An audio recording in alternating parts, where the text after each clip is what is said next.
my god. Give me a second. Pakapong. Hello, everyone. It really do be me. Sorry, give me a quick second. Jesus Christ. I was testing out, my microphone settings, and so I had it on monitor, and it was fucking me up, dog. I forgot that I had that on. But hi. Hey, Maku. Hi, Fox. How are you? It's nice to see you. Thank you for dropping by. Bum, paka, bum. Hi, Boogie. Hi, Goo. Hi, Yummy. Yay, yippee. How are you? Do I sound okay? Basically, I turned off my... I had a gain filter on for the longest time, and it was starting to piss me the ever-loving fuck off when I would watch my VODs. And I'm like, man, maybe I should just fix this. And so I fixed it, hopefully. Do I sound okay? Oh, no problem. I have the day off, so I'll be able to hang... Oh, hell yeah, dog! I'm glad that you're here to hang out while I can be the most normal. You sound good? That's good to hear. So... We've got... I know my thing said, oh, maybe we can finish step 2. It looks like I won't be able to finish step 2. Each thing is like 30 or 40 fucking minutes. And that's me being, like, actually normal. Hello, Poogies. Hi, Kitty. Nice to see you. How are you? I'm here. Sick again. Remy, what the fuck is wrong with you? Jesus. I'm sorry to hear that. But that sucks, dog. I'm good. Working on Secret Evil side projects. Oh my god. Oh my god. Honestly, a vibe. I have so many side projects going on that I'm just kind of like, fuck. Oh man, I'm like, fuck. Yeah, you're real. You're real for that. Alright. Let's get started. You looked up, noticing the sun was finally setting. You had been trying to delay the end of the day for as long as possible. The evening breeze tickled your nose as you sat on your front porch, munching on fresh watermelon slices. Oh, that's real. Yan did a jam.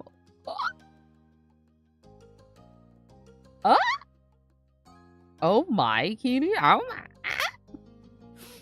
That sounds like it's gonna be fucking fire. I'm very excited. Very excited to learn about your evil plans.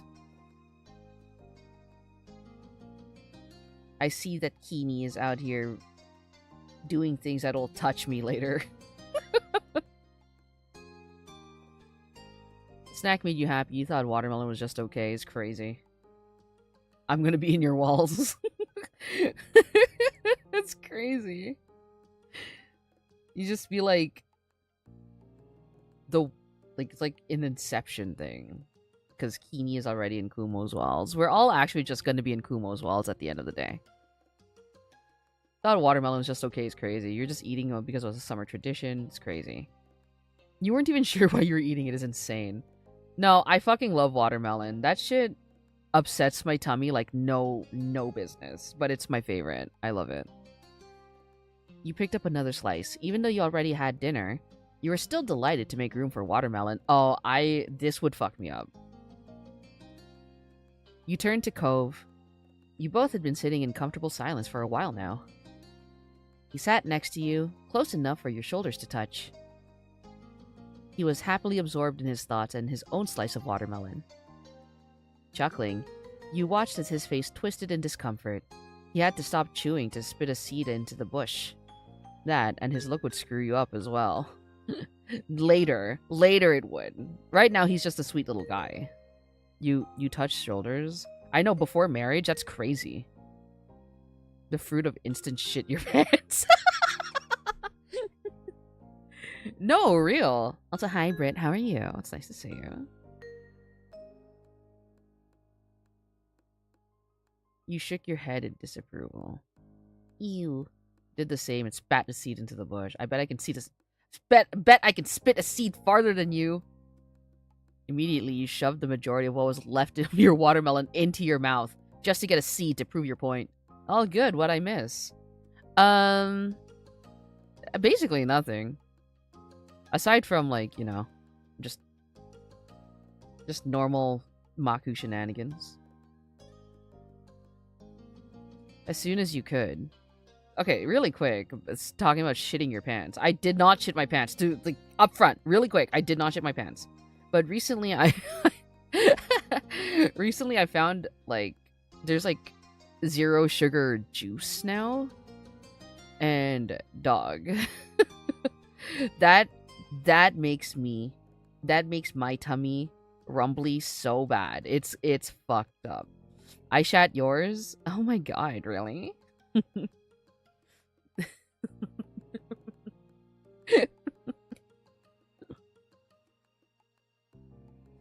It's so fucked up. Like, I don't know, zero sugar candy and zero sugar juice really fucked me up, but like it's a good time. It's an issue, not an ish me. I knew it was coming. Enjoy ad jail. As soon as you could, you sent that seed sailing into the middle of the street. Its sweeteners, they are the devil. Real! It's like actually kind of fucked up.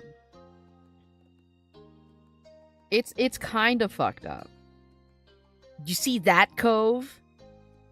Cove burst into laughter that slowed to a wide grin. You could tell he was equal parts surprised and impressed. Can you do that again? I didn't see where it landed. Of course I can! You popped another seed into your mouth and focused on where the last one landed. Setting the seed free, you got it to go even further this time. Not bad. Not bad. Not bad. You had Cove chuckling again. It was taking a lot of focus to stay looking serious and not to break into laughter yourself. I'd like to see you try. We can only blame one person for this problem. And who is this person, Britt? I will. Big cardboard? I like that big cardboard is one person. Oh. I love the implication that big cardboard is just one guy. John Cardboard. Take that, John Cardboard. Cove took in a mouthful of watermelon, face grimacing when he had the seed. Then his expression morphed into a focused look, and he sent the seed flying, landing in a similar spot to yours. Wait. You had to do two. I need another try. He spoke before you could even comment on his non-victory. His determination got you laughing. He quickly sent another, closer to where your second one landed. Seems we're evenly matched. For now. John Cardboard, lone employee of Big Cardboard. Oh, he's just one guy. I see. I see. C-3PO is insane. CEO, CFO, C-3PO, janitor. Bro does everything. Bro does everything. Oh my god. Planning out the cardboard. Setting it out in the sun to dry. Yeah. Accept his taxes. Oh, I see. That is quite the accusation. Yeah, for now. For the next several minutes, you both kept carving seeds from your slices and giggling at the ridiculousness of the competition. Eventually, a truce was called, and you both went back to eating the neglected watermelon flesh. Coming for your ass, John. It's true. You are the tax man. Give you money for your tax. Welcome back from ad jail, everyone. I wonder if I'll have another slice after this one. That one is your third already. Is that bad? Tastes really good. Okay, look, I'm hearing seeds and carving in different ways. So much innuendos, man. That's crazy, dog. They're just eating watermelon. You bumped him with your shoulder. Oh no, that's a little promiscuous. Unable to resist, you knocked the mostly finished slice out of his hand. That's awful. That's so mean. I would never do that to a watermelon. No, it's alright. It's definitely bad. You sighed affectionately is like, I know what I am. No, it's alright. It isn't super filling, and there's still a lot left, so why not? Alright. That's all I needed. He picked up a fourth slice with confidence and looked at you. His smile stretched ear to ear. A little while later, Cove flinched, making a confused sound. He slowly put his currant slice down and the plate next to him. Seeds, carving. What are you carving, Britt? Rigatoni. That's crazy. That sounds so good. I'm being tempted every single day. So I've been back on my diet for the past like week and a half, and like I'm being tempted every single day to eat like carbs. I want a sandwich so bad. It's so fucked. I want a sandwich. You're on a diet? Yeah, unfortunately. What you cutting, lad? Trying to fucking... I'm on like a protein heavy diet. It's basically keto. I'll make you into a sandwich. Oh, you promise?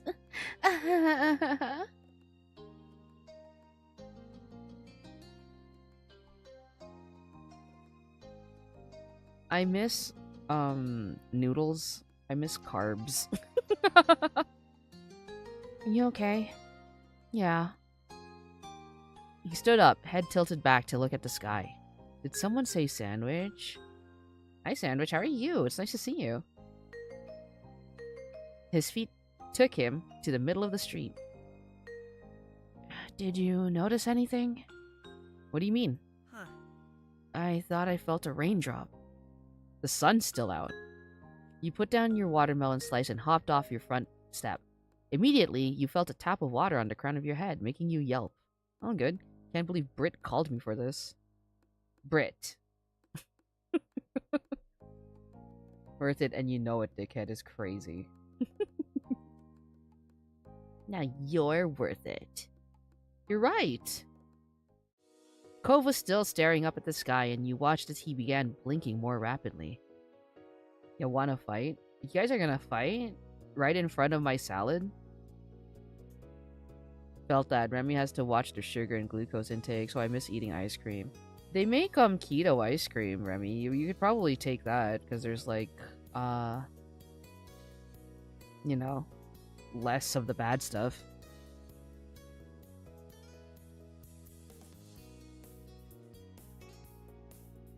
Spoons? Y'all got spoons? I wish that were me.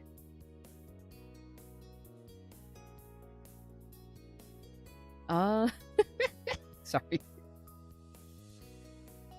Cove was still staring up at the sky, and you watched as he began blinking more rapidly. When he finally turned in your direction, his face was bemused. I know, but my grocery store doesn't carry them. That's tragic. Honestly, felt my grocery store stopped carrying the keto ice cream I like, so now I have to go to like the really expensive one, or I need to get it like delivered from like the other side of the fucking city. I'm not driving there. I'm not driving there for like fucking ice cream, but I'll make someone else do it for me. You can buy you saucy boys. Saucy. I love my mod team. I love your mod team too, Brit. They're very fun. It's a sun shower. But Remy can't drive yet. But you can get people to do it for you. It seemed crazy, but soon you couldn't avoid the drops that began increasing into a light shower. Booming with laughter, Cove kicked off his shoes towards the front door and reveled in the moment. I love the rain! You closed your eyes and threw your head back, letting the rain shower over you. The cool drops felt so right after the warmth of the day. Feeling energized, you ran over to Cove and laughed at how soaked he already was. Not that he cared, because he was busy spinning in the middle of the street. Somehow I feel like Remy wouldn't be a good driver. It's crazy! I'm sure Remy will be a lovely driver. Unlike Maku. Maku's a godforsaken shit-ass driver. But to be fair, so is everyone else. Bruh. Following his lead, you spun yourself until you were dizzy. How are you as a driver, Fox? Do you drive well? Just as suddenly as the sprinkling started, it stopped and left you dripping with the smell of wet asphalt and soil tickling your nose. I'm a great driver, just not in Mario Kart. I'll have you know. What will you have me know? I learned from the best. I drive almost every day. Oh, hell yeah, dog. To be fair, I also drive every day, unfortunately, for Maku. Oh my god, excuse me. Excuse me while I almost, like, break my neck. Neck breaking stream when. Cove caught your eyes. Running a hand through his wet hair, combing it back, he frowned. It's over.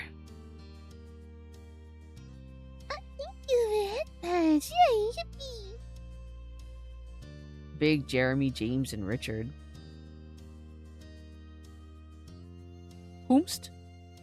Best driving teachers. I'm trying to think who my driving teacher was. I don't quite remember. My driving teacher was Initial D. The drops of rain clinging to his face almost could have been mistaken for tears. He sounded that disappointed. No, that was fine. The host of Top Gear, I see. Yeah, it's so cool that it happened. You then looked over at your door and sighed. You knew Ma wasn't going to be happy to see you trailing water into the house. Cove rubbed his arm awkwardly. He must have been thinking the same thing because he watched you sympathetically. It's okay. You can dry off at my house if you want.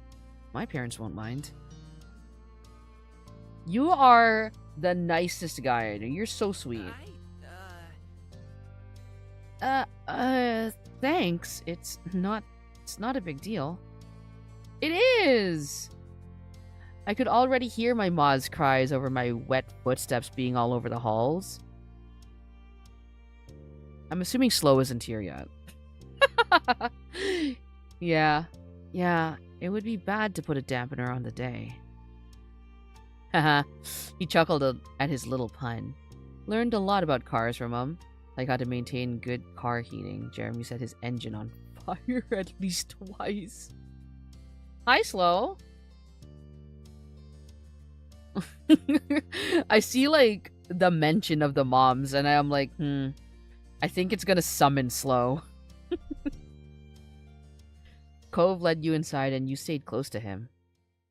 We have a ton of spare towels. I just gotta dig them out of the hall closet. I think I'm gonna need to borrow some clothes from you two. Is crazy shit, dog. It was just fucking rain. Thanks for doing this. You're welcome. No problem. It'll only be a second. Just hang out in the living room. But maybe don't sit on the couch. It's like my bat signal. By the way, you got any tips for visual novels or which ones to try out? What kind of visual novels are you looking to get into? Been playing too many RPGs and Souls like nowadays. Real. Understandable.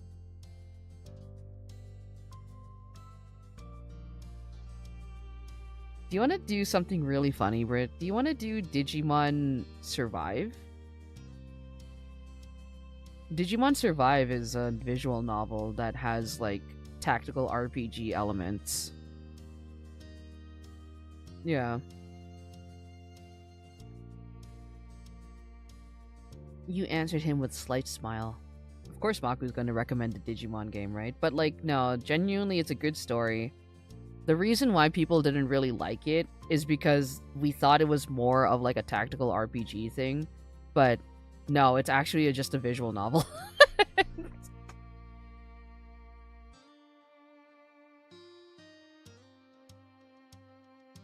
Like, if they did the marketing properly for that, I think it would have been a lot better, but a lot of people just kind of, like, fell off of it. But the story's really good. You answered him with a slight smile. Okay.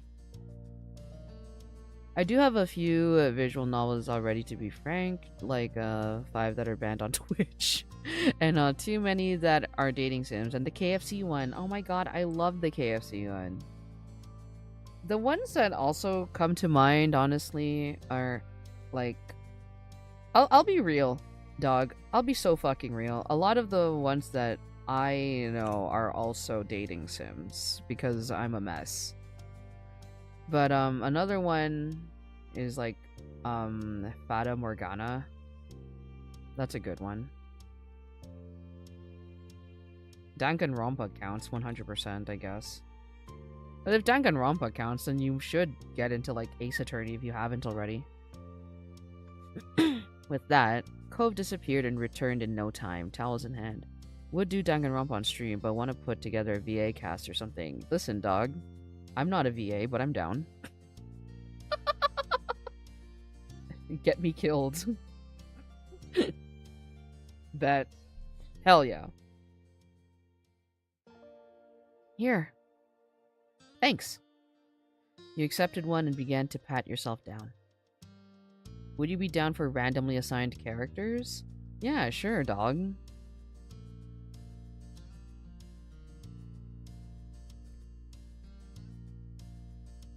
A sudden call caught both of your attentions. Spin a wheel and figure out who you play.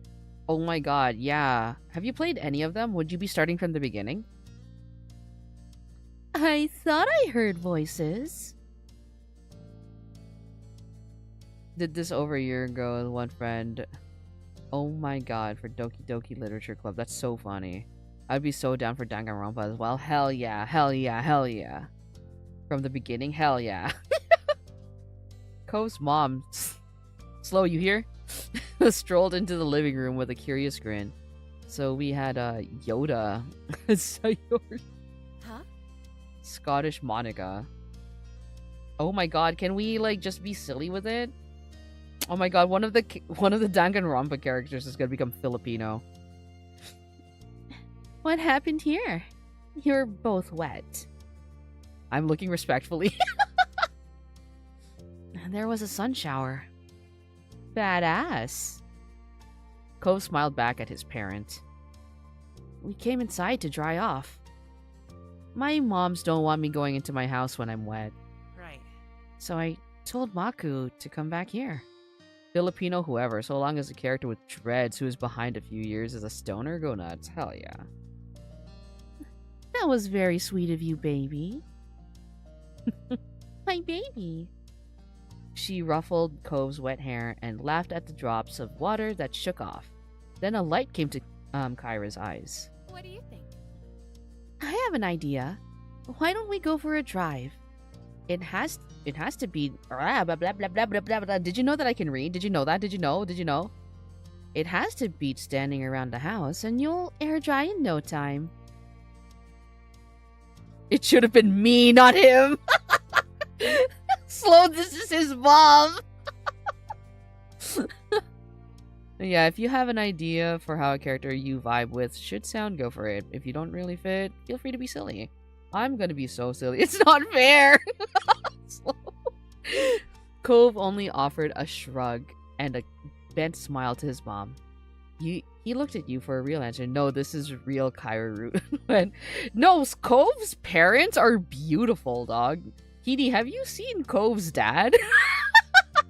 Keeney, have you seen Cove's dad? Yeah, Cliffroot when? There's very little stopping you from voicing a female as, I don't know, Dumbledore mode. Cliff, Holden, Erasure. I need that man more than I need water. I have over 500 hours in this game. Yes! Yeah, let's do it! Fun. This'll be good. Kyra pulled out her cell phone from her pocket to call your moms. They had swapped numbers early in the summer.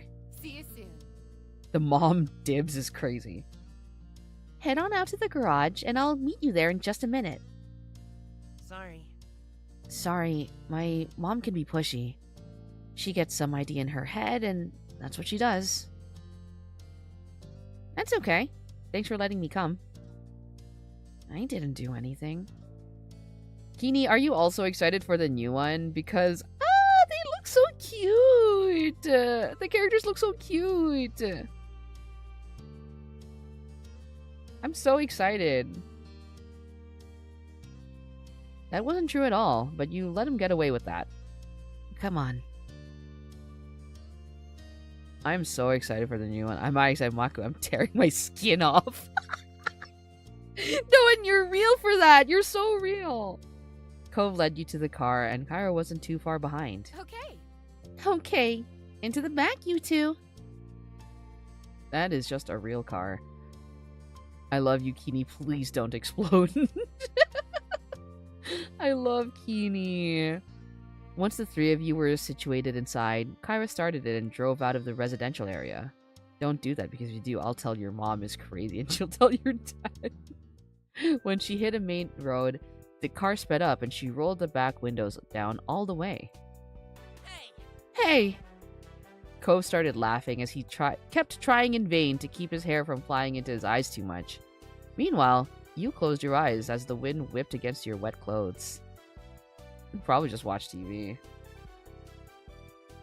I said this drive was going to be good for getting air dried. Yeah, but I didn't agree to this much air. Cove tried pressing the window button, but nothing happened. His eyebrows furrowed in frustration. No way. You disabled the back? Sorry, can't hear you.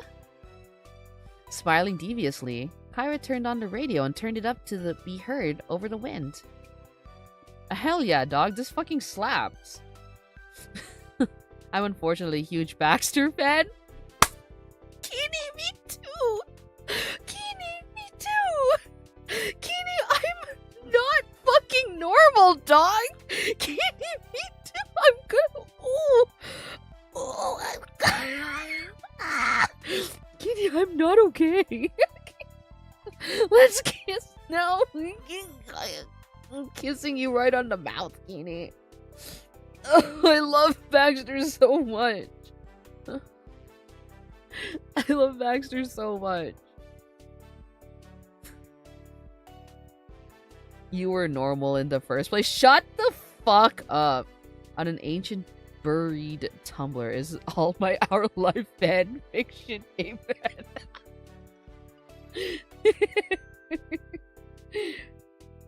I think my my drive has a lot of Baxter fan fiction. It's kind of nuts.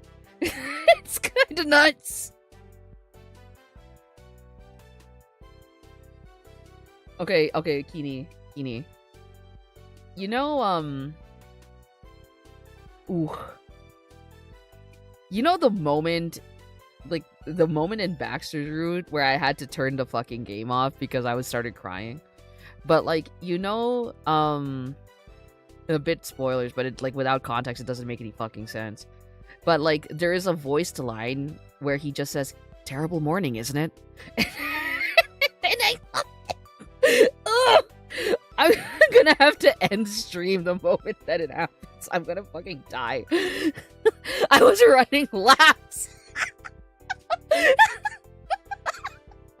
I had to turn the fucking game off, dog. It was fucked up.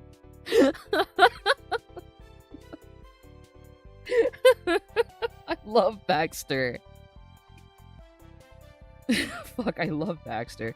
I hope you know that you're behind on your car's extended warranty. That's okay. I'll just crash into it or something. It's okay. Y'all need some water for that thirst. No. I need Baxter is what I fucking need. I love him.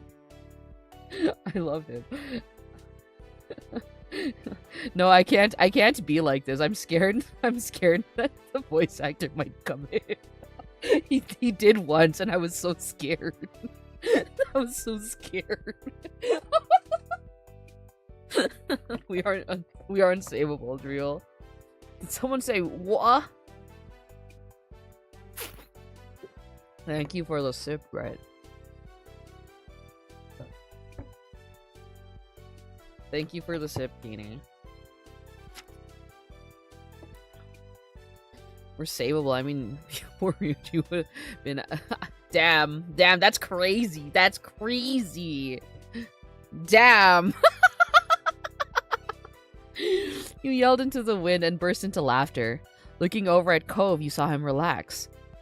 He seemed glad that you were having fun. He's so sweet. He's such a guy. And then something struck the side of your leg. Several papers were freed from under the car's seats and were blown out. Oh my god. Oh, they can't go out the windows. Cove began to haphazardly reach around the space to try and get it all back under wraps. I fully intend to make Maku worse. You promise?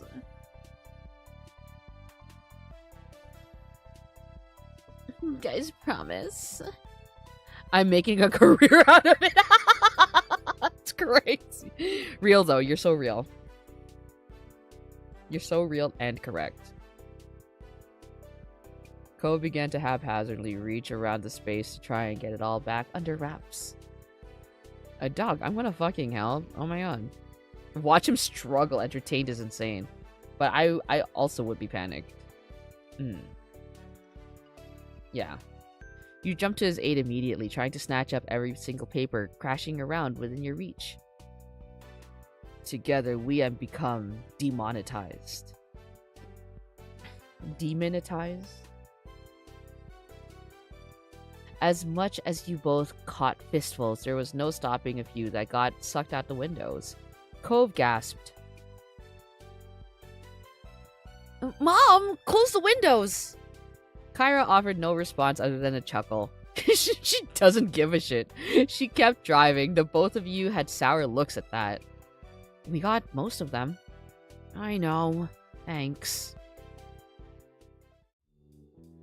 The sun set completely, and at that, Kyra rolled up the windows.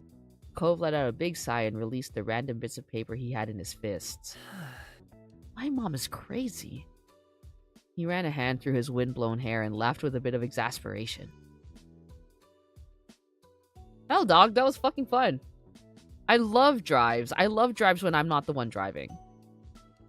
If I'm the one driving, I need to, like, either talk to someone or I need to, listen to music. But eventually I will need to talk to someone. She's crazy hot. She is. She really is. There was, like, this one time where I, drove back. I was driving back from, like, a little road trip that I had with my friend, and I dropped her off at her place, and her place was, like... So, like, our destination, like, where we were coming back from was about, like, let's say 3 or 4 hours. Like, that was a 3 or 4 hour drive. Nothing too bad. But then I drove her back to her place, and then she lives about an hour-ish away from me. And I was so close to passing the fuck out when I was on my way home. I called Kumo.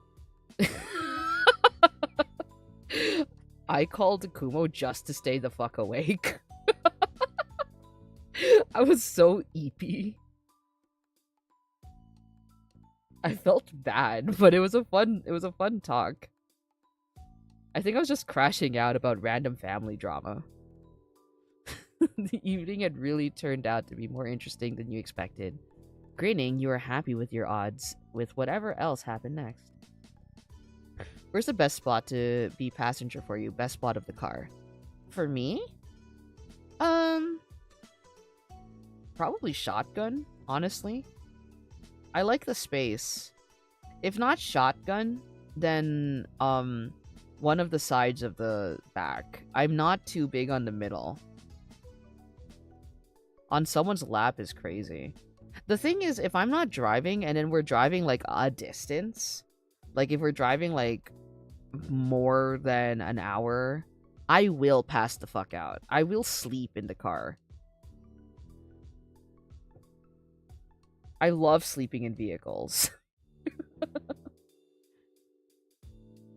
Cove watched you with interest until his focus was taken by a new comment from his mom. I bet you're not feeling damp anymore. No, but now I feel tricked. Back one of the sides is solid. Get to hide your snacks unless you do stupid shit. I've managed to cook in the car. How the fuck did you cook in the fucking car?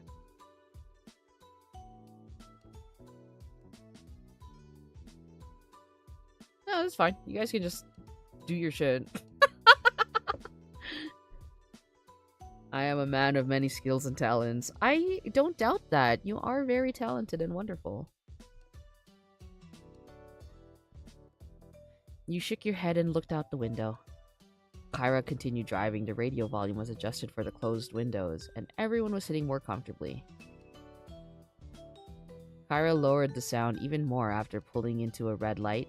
She took the chance to turn around, and you caught her coy smirk. So, does anyone know what we drove past during the dry cycle? I'm not sure I want to. A movie theater! Okay. Most places have one somewhere. It isn't that late, you know. We can probably still catch a show. What? Really, Mom? We don't even know what'd be playing. Come on. That's what makes it fun. I watched The Man from U.N.C.L.E. 2019 when it was in theaters. And I just went into the theaters just for the hell of it. My college. So, part of... Some of my classes that I had to take in college were inside of a movie theater. And so I was just in there all the time anyway. And there was one day where I was just waiting for my ride, and I was like, oh, they're going to be here for they're not going to be here for the next 2 hours, so I guess I'll just go watch a movie. And I watched The Man from U.N.C.L.E. 2019. Fantastic movie. It's such a good fucking movie. Holy shit. It's probably one of my favorite recent movies. Please go watch The Man from U.N.C.L.E. It's so good. Last movie I watched in theater made me sad. Watch Snow White. Which version of Snow White? That's what makes it fun. I want to see a movie. New one. Oh, I'm sorry. Both of you? He seemed hesitant. You gave him a smile and Cove eased up a bit. Oh, don't get me wrong. I'm not advocating impulsive behavior every day. But it's important to seize the moment when you can. We might never have another night like this. But it wasn't terrible. The company made up for it. Oh, nice, dog. Hell yeah. Yeah, sometimes you just gotta watch a movie. I think, I'm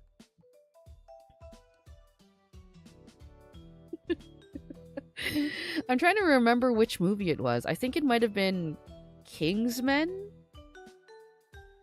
I watched Kingsman with some friends, and I watched it in 4DX. And if you've never watched a movie in 4DX, basically the theater is actively fighting you. Basically the movie theater is actively fighting your ass. So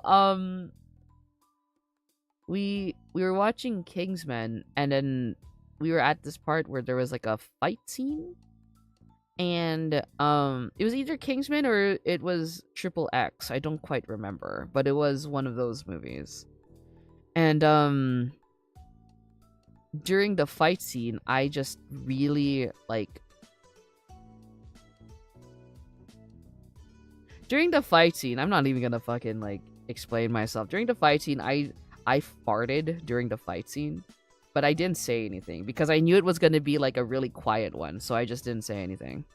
And then, because we were in 4DX and the whole thing is the movie theater fucking fights you, and it releases smells, it sprays you with water, the fucking chair punches the shit out of you, right?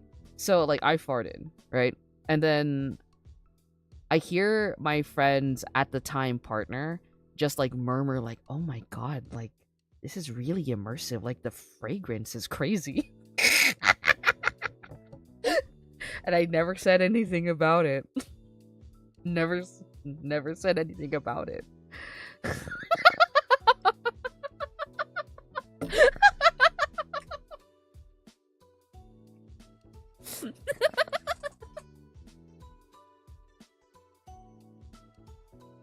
I think it was them.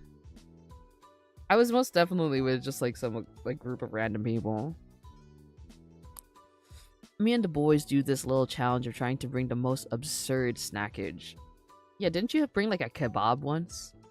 I ended up seeing the Medea Halloween movies like that. Well, actually my cousin tricked me there. Oh hell yeah, dog. One of my mates brought in a stupidly large backpack and managed to find a power outlet. Bro pulls out a blender and makes a smoothie in the middle of the movie. Dog, what the fuck? Dog. And don't worry, Maku. I said I'd watch over you for the night, not just 10 minutes or so. I'll put your parents in the loop about hitting the movies as soon as we get there. That's, I didn't bring any shoes. You always bring shoes when you're going out. What the fuck do you mean you don't have shoes? Who cares? Doesn't matter. Can't go wrong with a kebab during the movie. Added to watching the D&D movie. For real, is crazy. But how am I gonna go inside barefoot? it's alright. We'll sneak through quick. we'll sneak through quick. No one will notice. You can do it. Just this once. You bounced in your seat excitedly that it was actually going to happen. Kyra was right. You never got to do stuff like this. Kyra drove into the theater parking lot and shut the engine off. With the unbuckling of her seatbelt, she ushered you and Cove out. Despite being hesitant to leave, once outside, Cove burst into a sprint towards the cinema. Ew, barefoot in a movie house. Yeah, just in general. I don't know. I'm a shoe guy. Or like covered, like Crocs and shit. You know what I mean? I'm just that kind of guy. However, the longer that I live, the more exposure I get to new people. And I've learned that there were some people who just walk around without shoes. Which is a mood. Most recent mental one I went for personally, though, was maybe a little extra. What did you do, Britt? What the fuck did you do? Steak. That's a vibe. That's a mood. You hurried behind, but you figured the cold tarmac on his bare feet was what was fueling him on ahead. Inside, you noticed there were no lines. All the current shows had already started. Kyra paid that no mind and strode up towards the counter with some words of encouragement. A third of the running time is ads these days. We haven't missed anything. Walk into a cinema, pull out a baggie and backpack. Steak. Yummy. Meanwhile, Cove stood next to you awkwardly. He shifted from one foot to the other and kept constantly looking around. His shady behavior would have made him much more likely to get caught than standing still would have, if there were people around to really notice. It was pretty goofy. It's okay, Cove. You'll be fine. Walking around without shoes nowadays is some kind of life on hard mode. Yeah, no. I'm not a member of the Barefoot clan. It's just there's a non-zero chance the floor is sticky. Yeah. No, that's real. That's real. I'm just... When I was younger, maybe. When I was a kid, maybe. But, like... Now as an adult, I'm just kind of like... No. Even... Well, like, it's kind of awful when I'm in the beach. When I'm at the beach. Well, it depends on the beach. If it's like a rock beach, then, like, I want to... I want to end it all. But, like... but if it's like a sand beach, it's still kind of awful. Because you don't know what to do. You clean your... you clean your feet in the water so that there's no sand. But then... your shoes get, like, sandy and icky. I've seen too many spots where there's just broken glass on the floor. It makes shoes look more appealing to me. And you're real for that. You're so real for that. You poked Cove's arm to get his attention. It'll be okay, Cove. His expression softened into an appeased smile. Yeah, thanks. Eliciting a sigh of relief out of you, Kyra returned with the tickets in hand. She quickly herded you and Cove towards the showing room. I am so sorry for the little hiccup, but hold on. We've almost made it home free. Once we sit down, it'll be smooth sailing. Give me a quick second. Automod wants Brit carnally.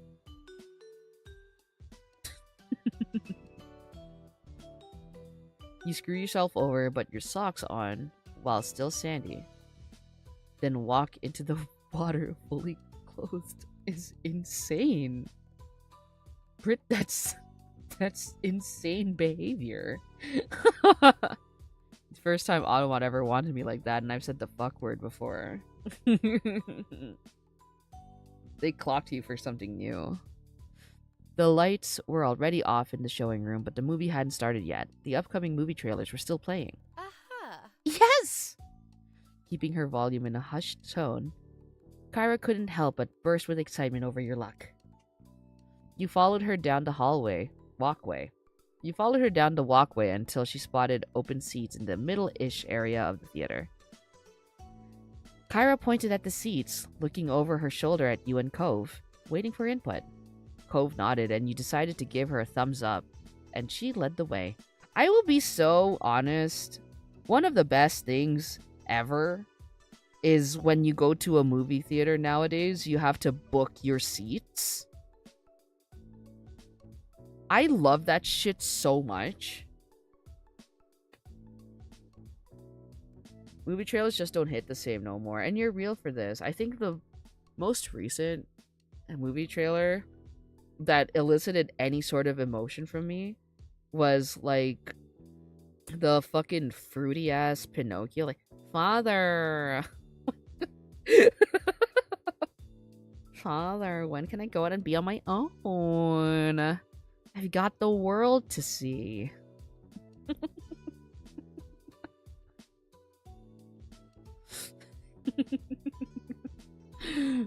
My favorite movie experience was the Minions. I'm gonna be real with you, really. Was nothing like showing up to watch a movie in suit. Huh? Kyra pointed at the seats, looking over her shoulder. You and Cove? Okay, that's fine. When you reached your seats, Kyra sighed contentedly. Cove gave a sigh of his own and lifted his feet to sit cross-legged instead of keeping them down on the floor. He then leaned over and whispered to you. So... Do you have any idea what the movie is? No. I didn't hear the name or anything when your mom bought the tickets. Oh boy. After a couple more previews, the main event began. It dawned on you quickly that it was a horror film. Hell fucking yeah, I love horror films. One about a group of students being haunted by dangerous ghosts. Oh, I was recommended to play this game. Hi, Bronsois. It's nice to see you. I quite like this game. It's a really good visual novel. Genuinely. How are you? How was your trip? I know that you're back now. You feeling good? I think the last movie teaser that interests me was the Godzilla -1 sequel. Oh, yeah! Hell yeah, dog. I fucking love Goji. I love Goji. I think I'm due for like a Goji marathon soon. I miss Final Wars. I just like seeing all of the animals. Finally over my cough and cold. I'm glad to hear that. After a couple more previews, the main event began. It dawned on you. I love horror movies. Okay. You were psyched. You could live with that. You thought it was going to be annoying. You became nervous. You were terrified. You couldn't do this. You had to leave. I love horror movies. Going in, you weren't sure what to expect, but this was a fantastic surprise. You hoped this turned out to be good and scary. Glancing over at Cove, my poor guy. My poor sweet guy. You noticed that he looked less than thrilled with the movie. He bit down on his bottom lip and stared at the screen with trembling eyes. My poor guy. My poor sweet boy. Cove had never been a fan of ghosts or intentionally frightening things. That was something you learned about him early on.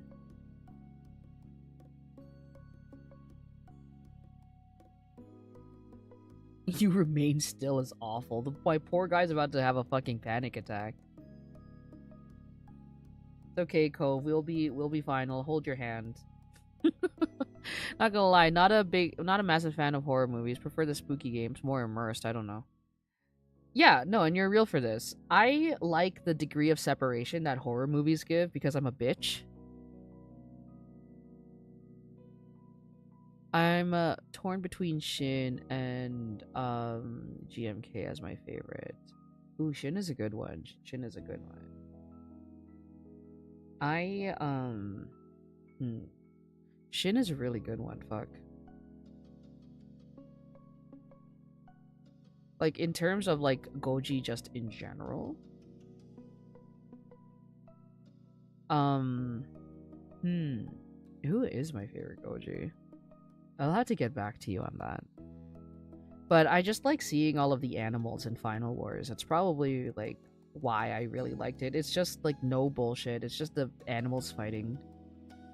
I know they're called kaiju. I'm just calling them animals because I'm an asshole. One that I might try since a friend of mine has tradition is playing Bloodborne over Halloween. That's insane.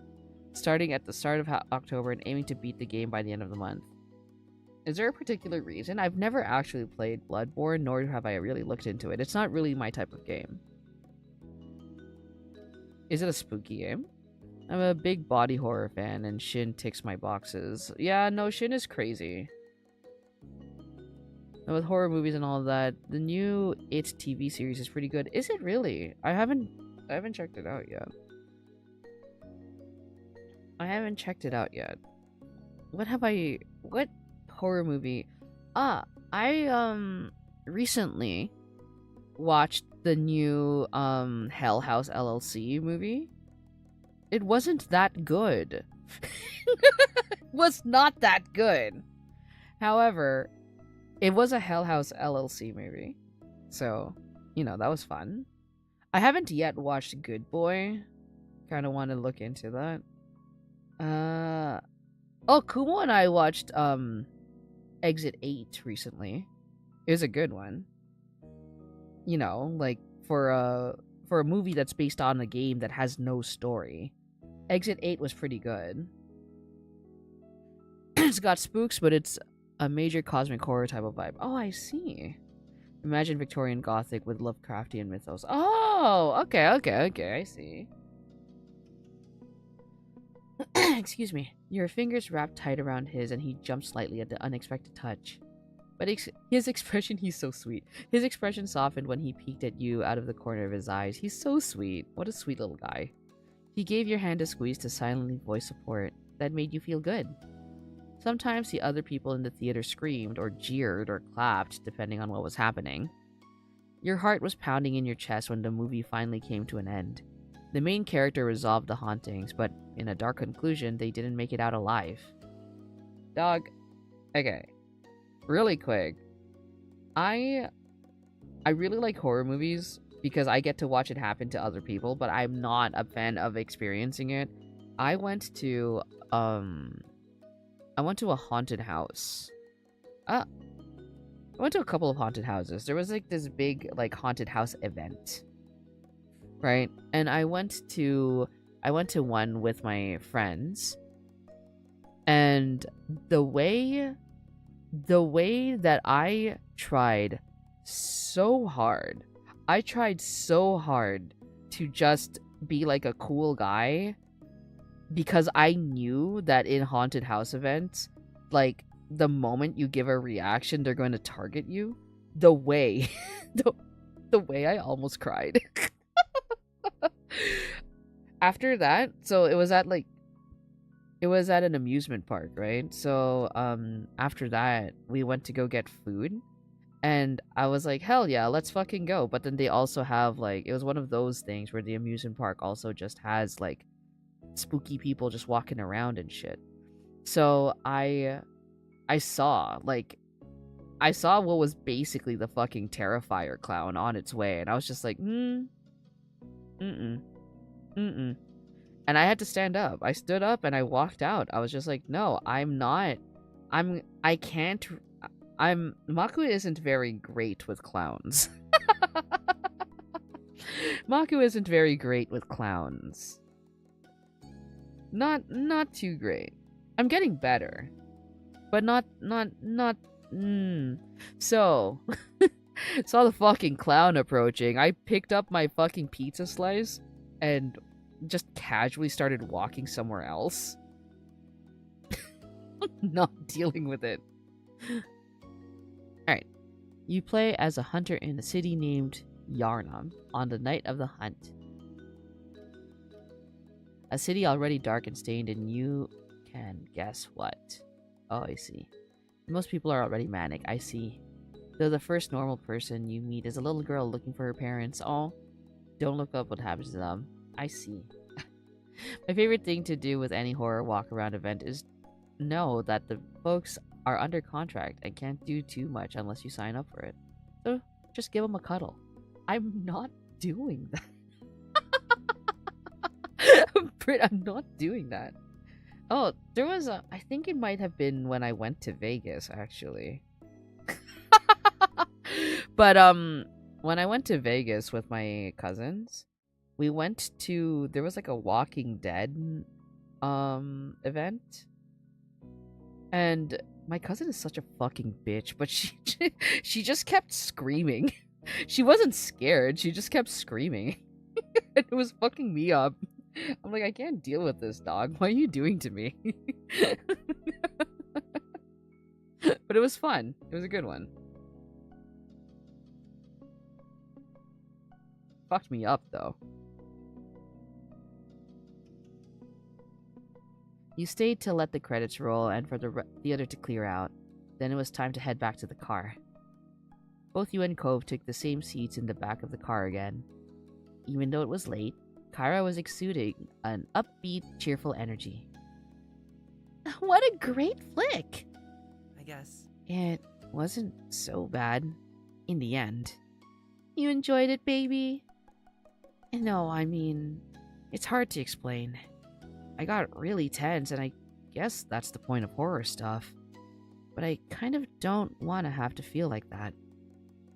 Now that it's all over, though, it was sort of cool to do. Fantastic. That's so great! Maku, how are you feeling? I love it. I love horror movies. Kyra smiled at that. I still can't believe they died. It's nice when things aren't all obvious and you don't really know how to end until you see it, but I wanted it to go better. I love how it all fell apart when it seemed like things were gonna go okay. I saw it coming. I saw it coming. No way. A lot of horror things have endings like that. You and Cove spent the rest of the car ride absorbed in conversation about the movie. So, who's hungry? You were surprised when you realized Kyra didn't drive you home, but to a drive-through burger restaurant instead. Yeah! That's the spirit. Get whatever you want. Okay. Oh, fuck. Oh, fuck. I can get whatever I want. Ooh. Ooh. Ooh. McDonald's with the friend's mom. Let's go, dog. Alright. Oh my god. Give me mozzarella sticks. Can I get everything on the menu, dog? I need her in my life. Okay, I want mozzarella sticks. I want onion rings. Who the fuck gets a salad? I want, I want spicy chicken sandwich. And, I need a drink, dog. I'm gonna die otherwise. And then, did I get chicken nuggets? Chicken nuggets. And, ice cream. That's everything. Is that alright? Of course. We gotta go with the regular McDonald's meal. What's your go-to, Maku? For me? It depends. If I don't get nuggets, so my typical thing is like, I guess, spicy McChicken. So it's usually a spicy McChicken. That's my order with like the combo and everything, and then I get like sweet tea. If not that, then I'll get like nuggets. I'll get chicken nuggets. And then if not that, I'll get like a Big Mac. But because of the diet, I can't have like the breaded stuff. And so What I would do is I would just get a Big Mac and not ask for the bread. I'll have 2 number 9s, number 9 large with extra dip. Number 7s, 2 number 45s, and the large soda is insane. And Fox, that's... Oh, sorry, it's not Fox. It's slow. That's insane. my bad. I just saw a restream bot and I was just like... My bad. Slow, that's insane. You're right, though. You are correct.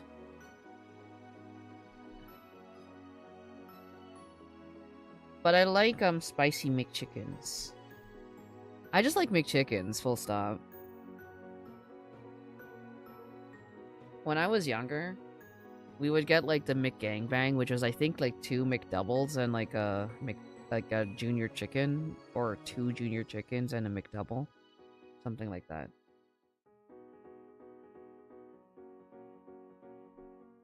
It was also extremely cheap because it was all on from like the value menu. It's A-okay. Cove was tickled by the size of your list and had no disapproval over it. I'm glad that you guys are okay with me ordering that much fucking food. The Mc what? The McGangbang? So it's like, I think it was 2 McDoubles. I think it was 2 McDoubles and a McChicken, junior chicken.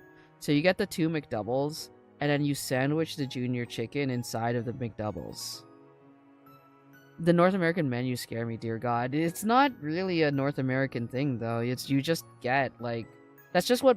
Like, I don't know if it's, like, the actual name for it. It's just what my friends and I were calling it. But it was just 2 junior chickens, or 2 McDoubles and a junior chicken, or 2 junior chickens and a McDouble. And then you just sandwich the one sandwich between the 2 sandwiches. That was fucked up. I never did that. I would just get the separate menu items and eat them. Like, one for like, the meal, and then one later for, like, a little snack, and maybe the next one for the next meal. There's a hidden menu in the UK, but that's for stuff like the mixed surf and turf. The what? She's nice about it, your face, but the instant they drop off, they're gonna talk about that large-ass order. Listen. That's okay. Kara pulled up to the window and ordered what you asked for first. She then decided to order one of everything on the value menu. Shut the fuck up. She's such a queen. She is such a fucking queen. Oh, whoa. What are you gonna do with all that? Eat it. She's right. Really? The whole menu. Even after Maku picked most of that already. Fuck you, Cove! That's right. There are only maybe 10 things on it, and they're about $1 each. I can swing it. And besides, whatever we don't finish, I'm gonna feed to your dad. He'll be in heaven. Is the mixed surf and turf like the Filet-O-Fish and like a beef item? Cove sighed affectionately at his mother's antics. Thank you. You're welcome. A few minutes later, Kyra exchanged her money for multiple bags of food, which she quickly tossed to you both in the back seats. She then drove off into the night, Filet-O-Fish and a beef. Hell yeah. Can you pass me something? What should I grab? Surprise me. You chose one of the wrap sandwiches and handed it to her. You had no idea if it was a burger or something else. Thank you. It's a Filet-O-Fish and a double cheese in one burger. That sounds crazy. That sounds crazy delicious. The temptations exist everywhere. I just want a sandwich, dog. I just want a sandwich so bad. Accepting that this was what was happening, Cove shrugged and started pulling food out of the bags and for himself. Cove ended up with some onion rings and he happily munched on them. I fucking love onion rings, dog. I don't know. Half the shit was mine anyway. I'm gonna, like, whatever. Who cares? You weren't even questioning Kyra's crazy ride anymore. Let's see, there's also the chicken Big Mac, the espresso milkshake, and the Big Mac sauce packets. Big Mac sauce packets is a fucking mood. You weren't even questioning Kyra's crazy ride anymore. I remember when McDonald's here in Canada started offering the poutine. We didn't have one before. We didn't have poutine in McDonald's before. But I remember when they started offering it, I remember telling my friends at the time who were still working at McDonald's, I was like, is it possible to have poutine, but then instead of fries, it's like the hash browns? And like the look that they gave me. The look that they gave me. I never got it. But I stand on this. I'm going to die on this hill that I think it would be delicious. Not the Tanuki mukbang in the back of the whip.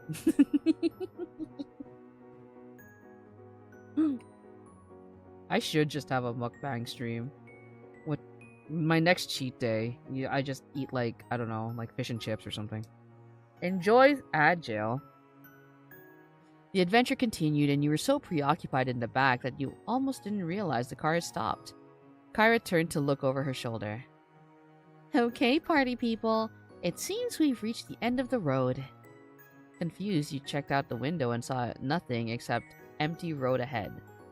And then you noticed it, the now leaving sign. Kyra took you through the entire town. Oh, what are we doing here? Kyra turned the car around and parked it along the side of the road. I think you both could use a break to stretch your legs, and I doubt anyone is going to come through here this time of night. Besides, I need to make a call, so go on. Cove shook his head and got out of the car without a fight. I'm gonna get out of the fucking car. You got out and caught up to Cove. He was busy looking at the stars and stretching his arms while he strolled around. Being here was pretty cool in your mind. You didn't care much how you felt where you were just... This is so fun! I love this! This is so fun! You were delighted with the wide open sky above and the unobstructed view of the landscape around. It was freeing. It's amazing we're all the way out here. Cove smiled, glancing from the stars to you. Shortly after, you noticed Cove's expression changed. His eyebrows furrowed, and it seemed like he was thinking hard about what he wanted to say next. I'm so sorry. Maku, I am really sorry for my mom being crazy tonight. She isn't always like this, seriously. Why is she being like this now? I think she feels she has to get out there and do things with me while she can, and she wants to make the time memorable. This visit has been really different than the others, and it didn't start off good. Thinking about how Kyra's trip began this summer, you could understand why Cove was thinking along those lines. She probably wanted all the trouble to be worth it in the end. She shouldn't have made me a part of it is insane. Are you having a good time with your mom? Yeah, it's still weird having her and Dad in the same house, but I love her. She's my mom. I like hanging out with her. Most of the time. It went silent between you both, so you jumped when you heard the sound of the car door closing. Cove! Maku! I'm having a good time with you, Mom. It's crazy. Slow, that's insane. You turned to see Kyra by the driver's side, waving. The sight brought a smile to Cove's face, and she quickly made her way over to where you both were standing. Thanks for waiting. I didn't mind. My baby. How did I end up with such a polite boy? She ruffled his hair, and Cove lowered his head, accepting the compliment. You thought about how interesting it was to see how Cove interacted with his mom.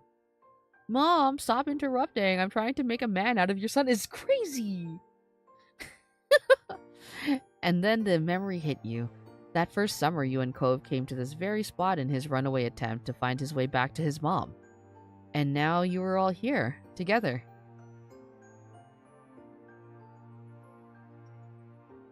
Should I spill the tea? Should I spill the tea about how we ran away from home so that Cove could meet up with his mom?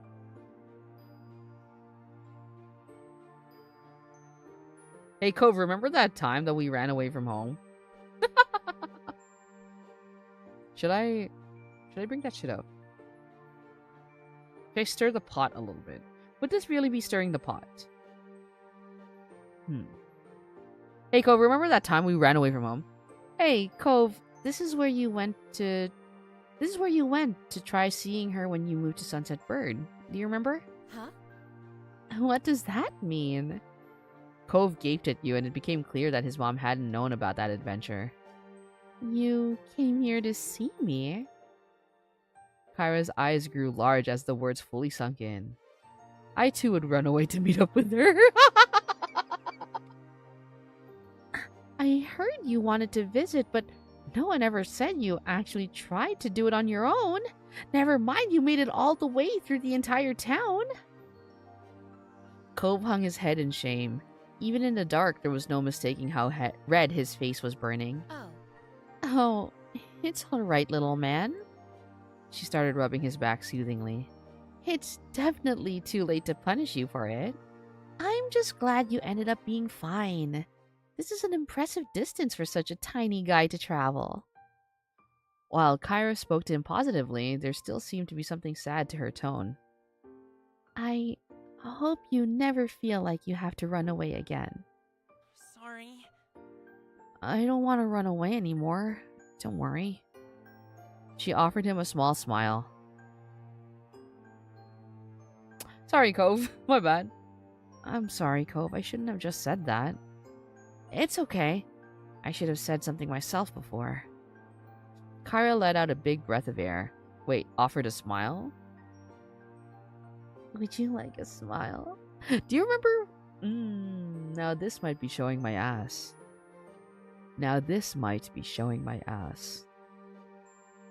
There was a period of time when you walked into McDonald's that there was like part of their menu, it says a smile is free. Do you remember that?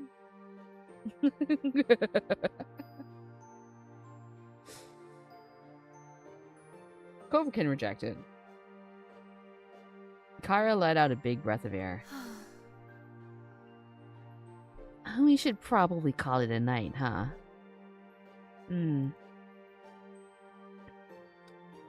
No. But yeah, no, let's go.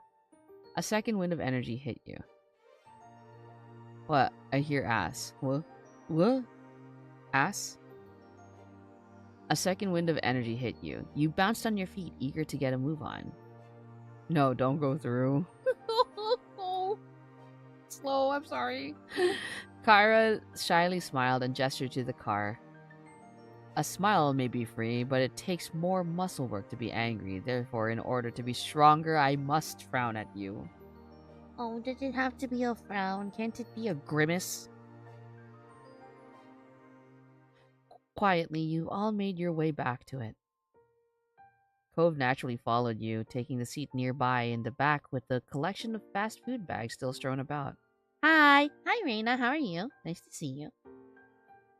You rested your head into the seat as the car roared to life. As you did, Cove leaned in to whisper. Hey. I can talk to your moms if they do get mad about tonight for some reason. It was my mom's idea. You didn't have a choice. Thank you. You're welcome. Cove smiled bashfully at you, but said nothing else. The drive home was smooth and uneventful. The radio was off completely, and you felt your eyelids get heavy. I'm gonna be a sweet little guy and rest my head on Cove. You were too tired to keep your head up, and it felt quite comfortable there. Cove didn't have any issues there. He leaned into it. Oh, we're so sweet. Oh, we're so cute. He must have been exhausted too. You were happy to stay close like that. It was warm and comfortable. How far are you traveling for transport to take this long? Right. When you opened your eyes, you expected to still be in the car, not your bedroom. It was somehow already morning. You couldn't remember how you ended up there. Can you imagine if this was just all a dream? Sitting up in bed, you thought about how last night was quite an experience. It almost felt like a dream more than a real event, but it definitely happened. Did I get to eat my ice cream, though? Dog, I ordered soft serve, and you were glad that you got to have a Ah, did you guys know that I can read? And you were glad that you got to have a spontaneous escapade this summer. Okay. Sick. Okay. Alright. So we've got the Derek DLC now. I'm gonna save first. Yes. After eating all that, you went into a coma. Real. And so, we're here in the Derek DLC. Let's do responsible. I've never done Derek's route. Derek was the one route I haven't done yet. Offline. The pool of Derek's condo complex was a perfect setting for a late morning outing. It was early enough that the day hadn't yet reached its hottest. The air still held the crispness of morning. Despite its pleasantness, only you and Derek were there. I love Derek.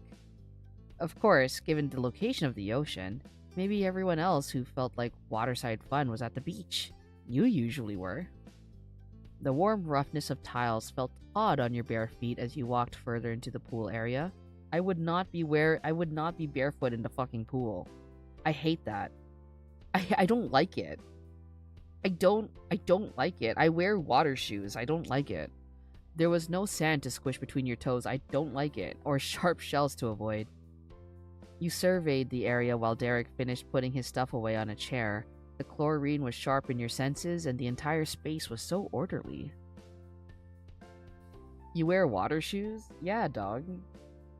I don't like it. Bro, what for? Because I don't like the feeling of whatever my feet are touching. Like, if I'm at the beach, I don't like the feeling of, like, the sand when I'm in the water. Or, like, you know, sometimes when you're at the beach and then you're in the water, there's, like, you know, like, seaweed and other shit that in the water, and I don't like it. I don't like it. It stresses me out. And then, if you're at, like, a pool, the pool I'm more okay with. I'm more okay with a pool, but I still don't like it. So, like, I'm afraid of drains. I have a fear of drains, and I don't like it. So, you know, sometimes when you're at the pool and then you're just kind of swimming and there's a fucking drain in the middle of the fucking pool, I don't like it, dog. Why am I imagining a shoe holding water and plastic is crazy. I hate sand too. Thank you for validating me. It's coarse and rough, it gets everywhere. Then, I don't know, cook the seaweed won't be a problem. I don't like it. The way that I explained it, so, because I went to the beach with Boss, recently, like, my friend, Gus. I went to the beach, like, last summer with Gus. And, the way I explained it to him, because he was just kind of, like, baffled, is, like, I'm okay with sand if I can see it. So, like, let's say I'm in the water, right? Let's say I'm in the water. I don't like the sand that is below me. Like, inside the water. I don't like it. However, if I'm, like, approaching shore, and there is a child making a sand castle and then decides to pick up a lob of sand and just throw that shit at me, that's fine. That's okay.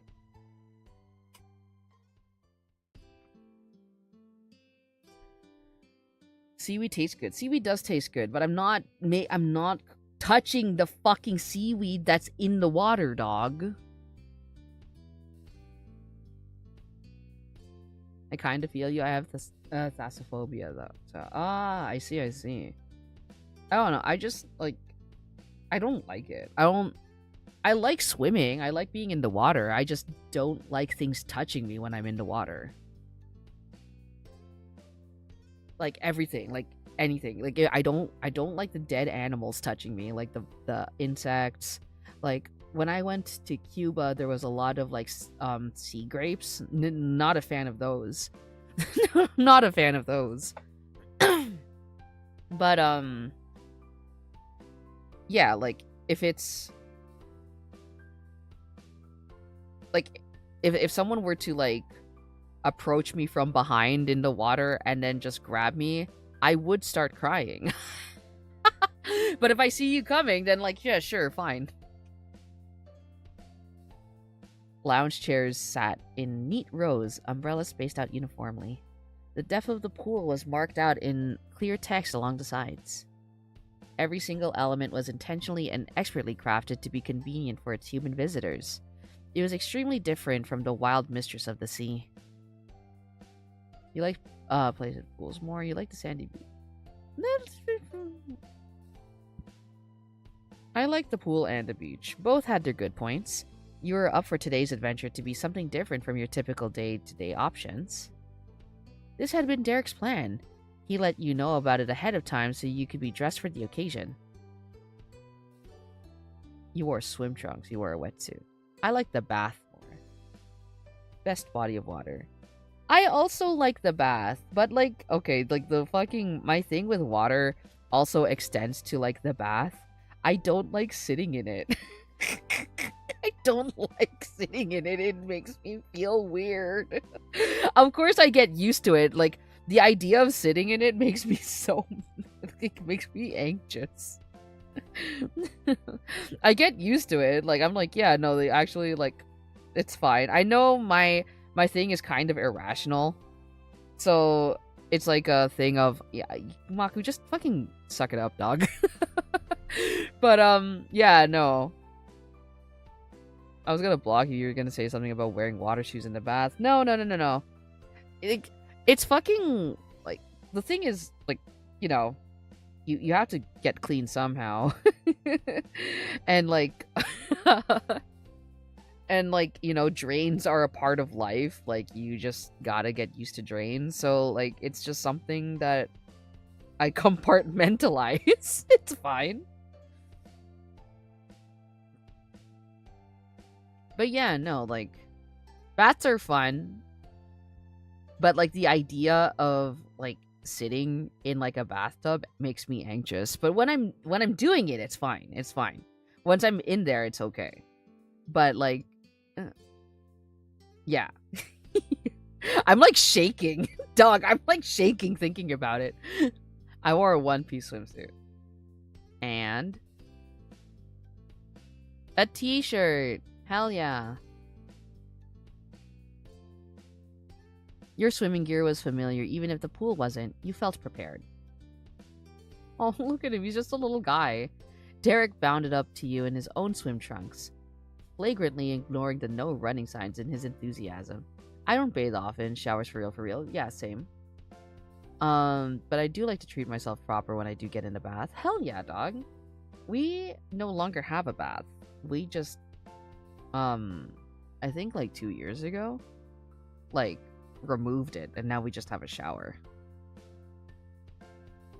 It's been such an experience. We bought like a shower chair, and dog, I want to sit on it, but I don't want to because my whole thing, again, my whole thing with water and like, ooh, I don't like it. I don't like things touching me when I'm wet. Maybe I have an issue.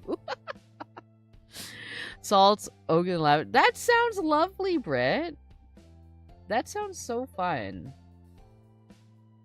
Maku used to work for what is the word? For a cosmetics company. And I used to bring home like fucking bath bombs and shit all the time. And I miss that time of my life. Okay. Watch! I'm gonna do a cannonball. As soon as he knew he had your attention, he took off to the deep end of the pool. He built up speed and then leapt into the water. His curled up body created a huge splash on impact. Oh hell yeah! Your initial surprised snort turned into a full-bodied laugh as you saw him continue the show underwater. Still curled into a ball, he rolled forward and completely flipped himself over. Oh my god. He stayed under for a while longer. He touched the pool's bottom before he kicked himself back upward. When Derek's head popped out of the water, he swam to the edge of the pool and propped himself up with a grin. He watched you expectantly. As a child, I would jump into the pool. Like, at this stage of my life, as a child, I would jump into the pool. Like Derek, you gave yourself a bit of a running start. You reached the end, took a breath, and leapt as far as you could.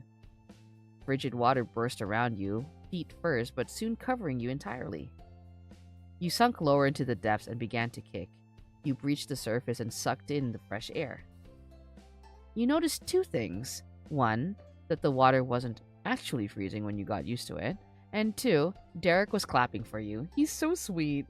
Nice. Nice! You got some serious airtime. I'd give it a 10 out of 10.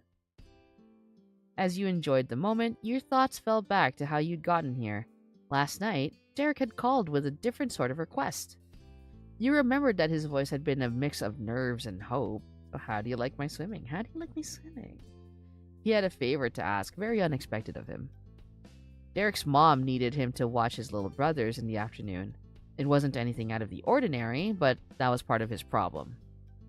And I don't know about you folks, but every visit to a hotel pool is the same each time with every British group I've been with.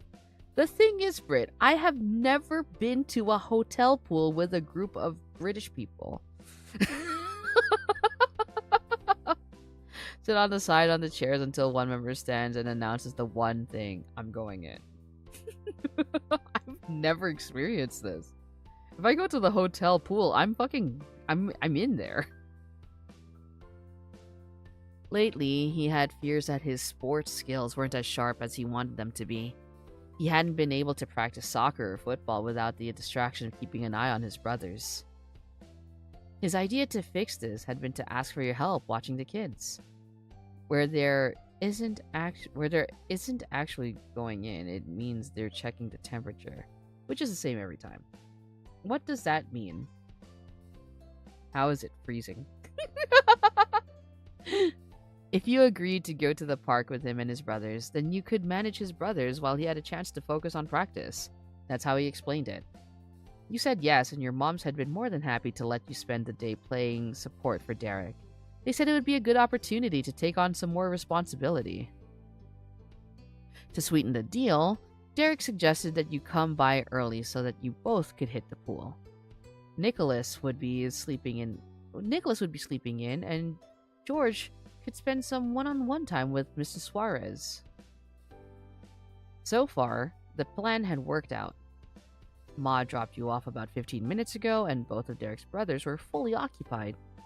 Mrs. Suarez and George were back in the condo, putting together an 800-piece puzzle on the kitchen counter, while Nicholas snoozed on the couch. And there's always one other British fellow who swims along. It's alright once you're in. You had time to kick back before the moment came to be in charge of small children. A sloshing sound pulled you back to the present. Derek had climbed out of the pool. I'm gonna jump in again. Wanna join? Yeah, dude, let's go. You copied Derek's exit from the pool. It took arm strength and caution not to scrape yourself on the texture of the concrete. I hate that. You get in anyway, making it as painful as possible with little screeches and awkward steps, until you get in full body in 3 steps. Do you just jump in? Like, do you just dunk yourself in? And you just become that wanker from earlier. It's alright once you're in. Once on solid ground, you reversed away from the edge to give yourself enough space for a good jump. Poised to go, you and Derek made eye contact. He leaned forward, balancing on the balls of his feet. No worries. I've already done one. It's your turn. Did a belly flop. You backflipped. Oh my god, you offered your hand to Derek so you could jump at the same time. It's so sweet. You simply jumped in, you showed him your cannonball. You walked off the edge into the water. You cartwheeled into the pool. That's crazy. I would just jump in. It was nothing fancy, but the good old classic of pool jumps. You ran, pushed off the edge, plunged into the water. You managed to splash Derek on the way down. Whoa! You stretched out and reached up towards the surface, parting your arms to paddle over to dry ground. Derek was laughing boisterously. It was his turn next. By the curve of his grin and the lift of his chin, he looked to be in a mood to impress. His eyebrows drew together in a deep furrow as he considered his lunch. Blasphemous is insane, Brit. Gotta acclimatize or something. I don't know. Derek took a few bounding steps to the edge, jumped up, and tucked his body in. Unlike his previous cannonball, the energy went into a spin, and he flipped, making a full rotation before he crashed through the surface. The water droplets from the splash dazzled you as they exploded out from his impact. I was gonna say contact, I'm so tired. He swam under the water and only came back to the surface after he reached the wall of the pool. He snaked his hands up to the top of the tiles and pushed himself up so that his hips were even with the edge. He twisted and practically rolled out of the pool from there. You're up! Okay. Dude, I'll do a fucking cannonball. You backed up a little more to give yourself some space before going for it. You kicked your feet up, running to the edge, and leapt. Curled into a ball, falling quickly, the air rushed past you, and then you were sinking towards the bottom of the pool. Whoa! You kept switching back and forth, trading off between silly jumps and then more impressive tricks. From watching Derek's well-practiced dives to performing your own jumps, there was never a boring second. After several leaps, Derek called a break time, and you took a breather at the back stairs to the pool. You waited for your strained heart rate to even out from all the exertion. After a pause of silence, Derek spoke up. He pulled his fist to his cheek in thought, squishing his face slightly. So...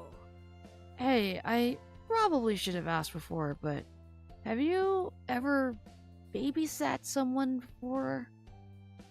No, is that bad? No, but how hard could it be? Yeah, sometimes I babysit for one of my mom. Does babysitting a dog count? At that age?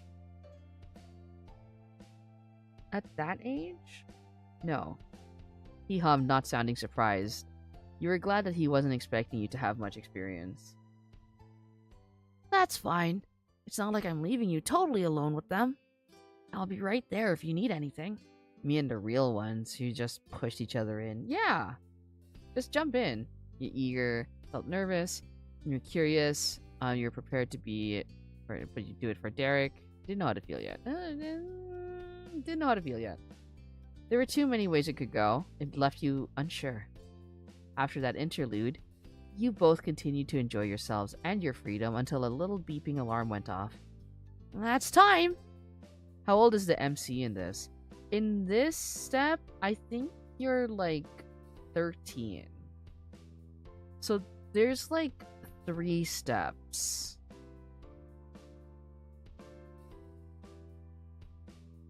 There's 3 steps. So in step 2, I think you're like 13 or 14.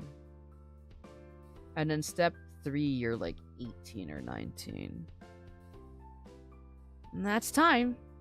So 13-year-old fella, you take the kid you're babysitting to the pub. That's insane.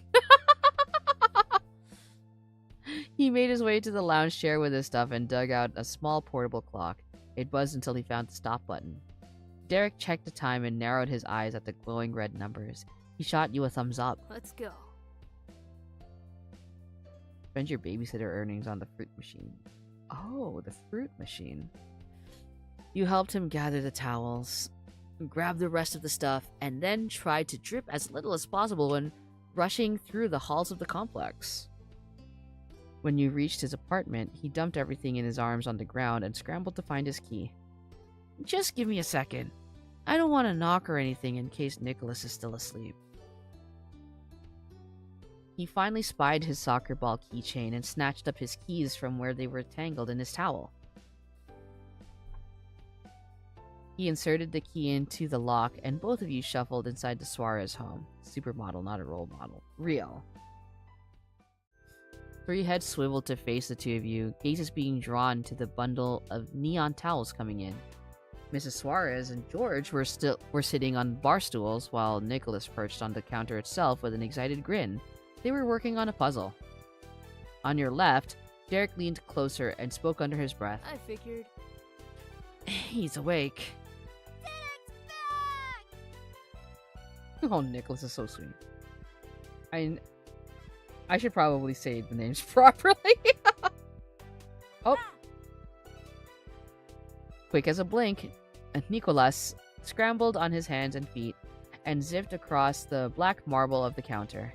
Tiny cardboard puzzle pieces scattered. Nicholas! The puzzle! Despite Jorge's frustration, the little whirlwind didn't seem to hear. He was on a mission to reach his bigger brother, not even stopping when he hit the end of the counter. A marble counter? Bro's minted. Real. Nicholas stumbled off the edge, and Derek instinctively moved forward with a gasp, dropping all his pool stuff except for the towel wrapped around him. Bet dude shops at Whole Foods instead of Walgreens. He's just a little guy. Mrs. Suarez caught Nicholas with her forearms hooking under his chest, snatching him from midair. Whew! She hugged her son, holding him securely against her body. A chorus of relieved sighs filled the room. Good evening, Maku. How are you? Hi, Luis. It's nice to see you. I'm doing okay. I'm a little tired, but that's normal. Nicholas still paid no mind to his trail of disasters and began to squirm. He just wanted down already. Derek took another few steps forward, making his way over to the scene. Mrs. Suarez carefully held Nicholas out, her hands under his armpits, and safely set him down on his feet. Nicholas immediately wrapped his arms around Derek's legs. Derek chuckled while tugging up his towel so Nicholas wouldn't pull it off. Hold on, Nico. You're gonna get wet. Nicholas giggled mischievously and snuggled closer. He's so sweet. Derek snuck a quick peek over his shoulder back at you and shrugged. Just as warned, Nicholas now had a damp splotch on his shirt. He'd worry you. Hi, everyone. Welcome. Welcome. Hello. Welcome, Maku. Jorge hummed something that could have been a greeting as he frowned at what remained of the puzzle. It was more than Nicholas, who gave no response at all. Well. Mrs. Suarez's tone was warm with a certain amount of humor to it. She rubbed her hands together and stood up. She is so sweet. Slow, we got another mom. Slow, if you're still here, we got another mom. Tibbs, Mrs. Suarez is crazy. It's nice seeing you too. It's been full of 2 cautionary tales as of lately. Oh my gosh, are you okay? Derek and Maku are in charge now. Make sure you listen to them. Jorge sourly picked at the puzzle pieces, but gave a grumbled noise to signify he had heard. I'm going to head off to my appointment. Another one! Another mom! She went to gather some things, officially putting you and Derek in charge. But there wasn't 1 second to settle into your new position. We're going swimming? Nicholas looked up and stared with huge shining eyes. Derek reflexively stiffened. How would he escape the puppy dog look? Derek's eyebrows creased, a small sign of nerves compared to the smooth, placating sound of his voice. And no, even better! He leaned down and lowered his voice like he was about to share a secret. I've got a plan. We're gonna go to the park. Nicholas instantly frowned. He wasn't convinced by Derek's act. He grabbed at Derek's towel. You were swimming. Yeah, but I'm not anymore. I'm going to the park, and you can come with me. No! The littlest Suarez whined and stomped his foot. His hands balled up around the neon fabric harshly enough, he almost took the towel from Derek. I want to go to the pool! I want to see Maku's swimsuit! Huh? What? Man, you ever done babysitting nowadays, Maku? Recently? No, I haven't. My nephews are all old enough that I can just be chilling. Thankfully, we're fine. My close friend from Twitch, the siblings, and I were followed by a stalker. Oh my god, I'm glad that you're okay. Last babysitting gig I was on was easy as fuck. That's awesome. Derek's jaw dropped. Neither of you were prepared for that one. Did you hear Nicholas right? You looked down at yourself, currently wrapped in a bright fuzzy towel. Just sat the kid in front of Roblox. Oh my god, yeah. Yeah, no, my nephews, the younger ones, they just fucking sit on their tablets and play fucking Roblox. My elder nephew just also sits on his tablet, but he's on YouTube. Guided him to the good games, obviously. Hell yeah, dog. You switched your gaze to Derek's youngest brother, your brain trying to make sense of what was happening. Why would you want that? Why does Nicholas want anything? Jorge rolled his eyes and continued mumbling into the counter. It was obvious to him, and he couldn't believe the rest of you were taking so long to catch up. Because Derek does. That's insane! That's insane! Oh my god! Okay. I would be stunned. Okay, so quick story, but like someone messaged me this week and said I had a very kissable face, and I was like, that shit stuns me.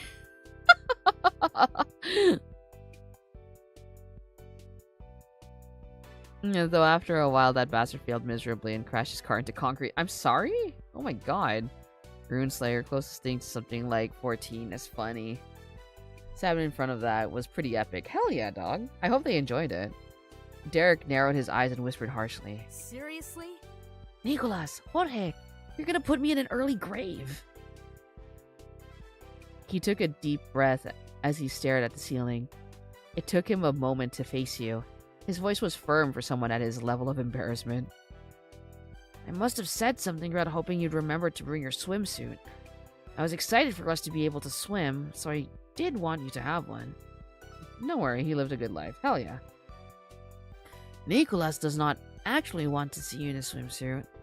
He doesn't even know why he'd want that. He's just saying stuff. You ran the explanation over in your head a couple times. Derek seemed sincere, and it definitely made the whole thing less shocking.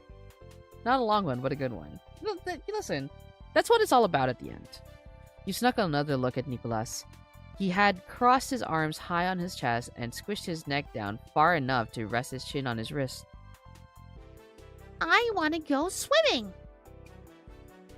His pout intensified when he said it again. He was a very angry little baby. These kinds of things are why I'm a serious and harsh person, I see. Derek tilted back on his heels, once again driven to look at the ceiling by the strain of this kid. Aside from that, hopefully your day went well. My day tomorrow will be better.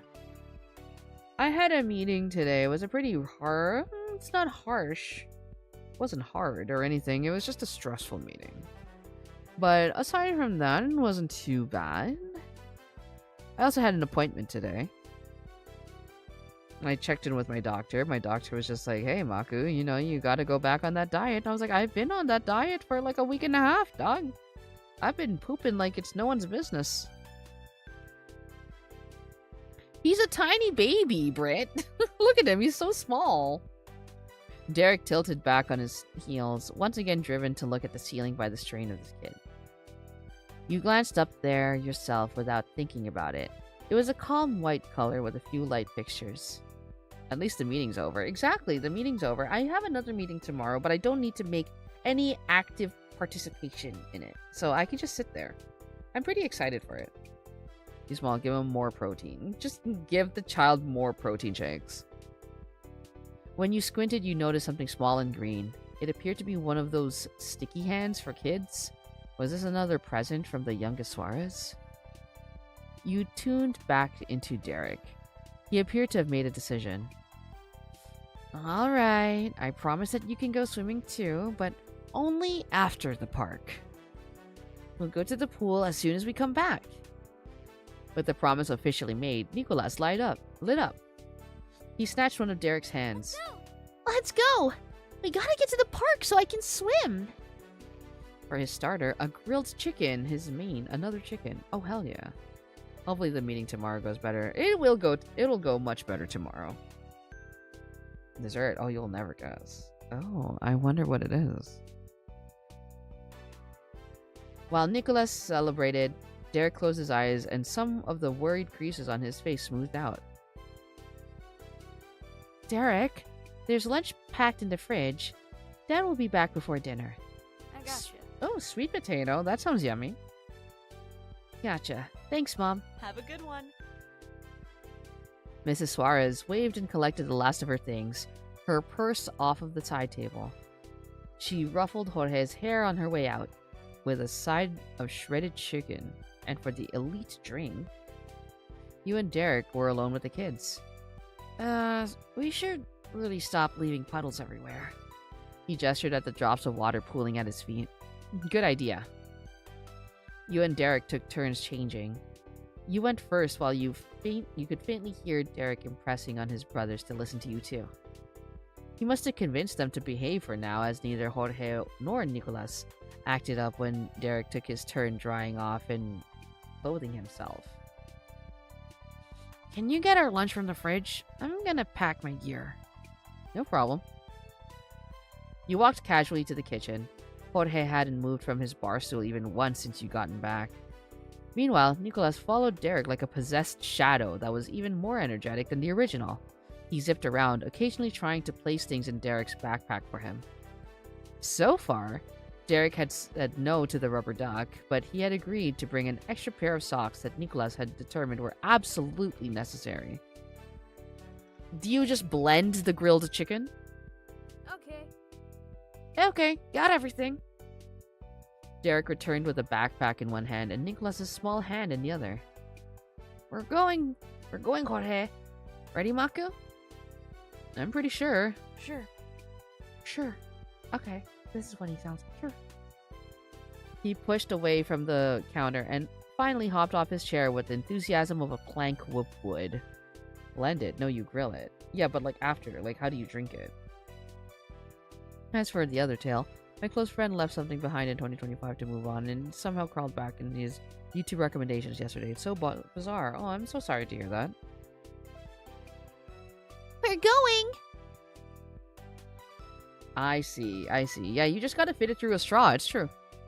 Derek hid his smiles at Nicholas's echo and ushered everyone outside. He locked the condo behind him and you began the trip to the nearby park. The park for the Suarez boys was the big park for your family. Their condo complex was only a short distance to the public outdoor recreational area your mom sometimes drove you to. No, don't go though. It was still a beautiful day outside and had only gotten a few degrees warmer from your morning swim. The field was bustling with other groups of people enjoying themselves. Derek led the way to the wide open part of the grass that no one else was using. He stopped in the middle of the field and turned 180 degrees to face the little boys behind him. He shrugged his backpack off of his shoulders and dropped it to the ground. He kneeled down to root around inside it. This sounds like an NTR type of story. Why? Why? Why does it sound like an NTR type of story? We're just babysitting kids. Why? He kneeled down to root around inside it. Jorge and Nicholas waited in place for their brother. Derek gathered a couple of things in his arms before pushing off the ground with his knee to get up again. He held a football in his left hand and a soccer ball in his right. All right, Nicholas, Jorge, I gotta practice, but you can too. Which one do you want? I was in a mid-grind on a game. I see. Okay. Football. A real ball. You raised an eyebrow at their shouts. Derek leaned over to you and whispered with a laugh.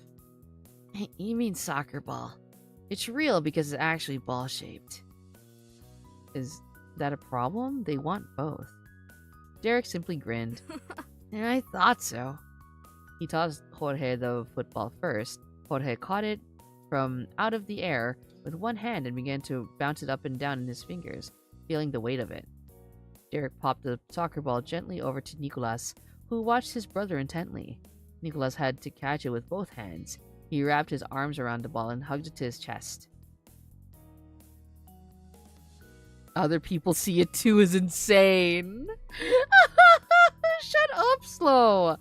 I'm glad I'm not the only one. I'm starting to see why. Shut the fuck up. And with his with his brothers taken care of, Derek crouched again to reveal a third ball. He brought a second soccer ball. Derek had been prepared. Watch as a mom NTR the MC is crazy shit, dog. We're children.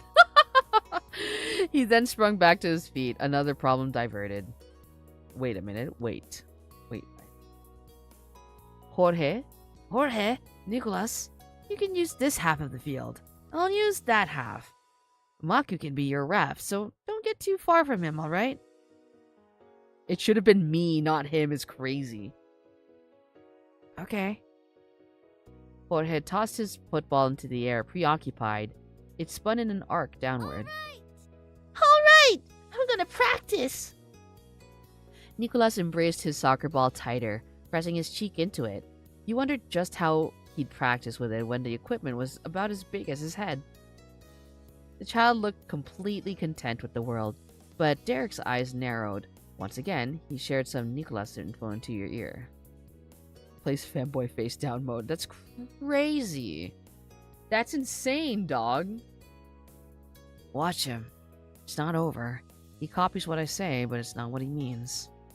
He snuck a peek at Nicolas. He appeared so innocent, clutching his ball and staring at a patch of clover in the grass. But you'd interacted with him enough to not question his potential for trouble. Still not as crazy as divorce papers back in the Bokura stream. Yeah, no, that shit was fucking nuts. You'd make sure to keep an eye on the kid. I will. Thank you. Thanks, Maku. You're a lifesaver.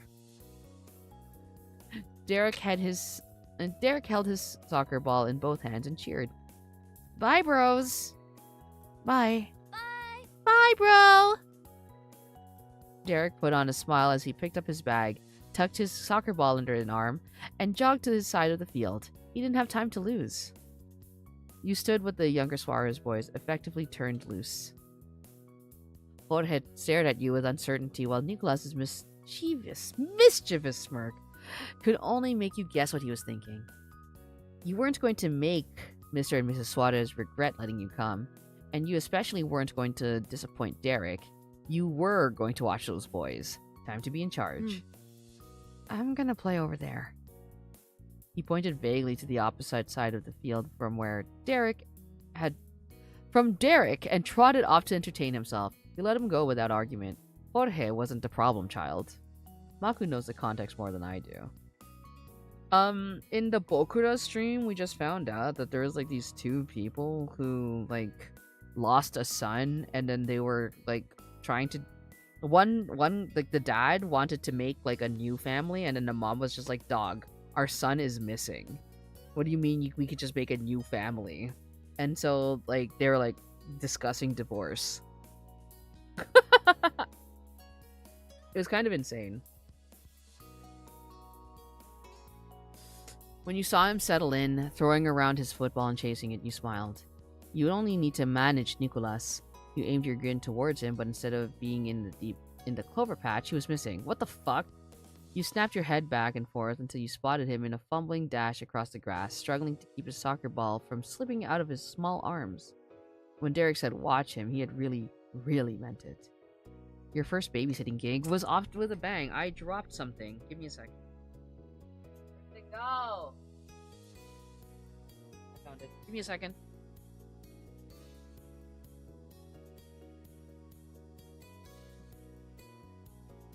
I got it. I got it.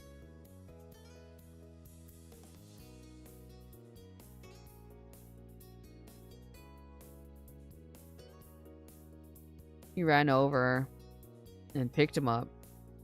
Even with your longer legs, it was still tricky to catch the kid. He shrieked and laughed when you plucked him off the grass. The soccer ball tumbled from his arms. I have more seeds we can plant them in. What? As a father, I'm always babysitting. It's a joy. Yeah. Hell yeah, dog. How's the family doing?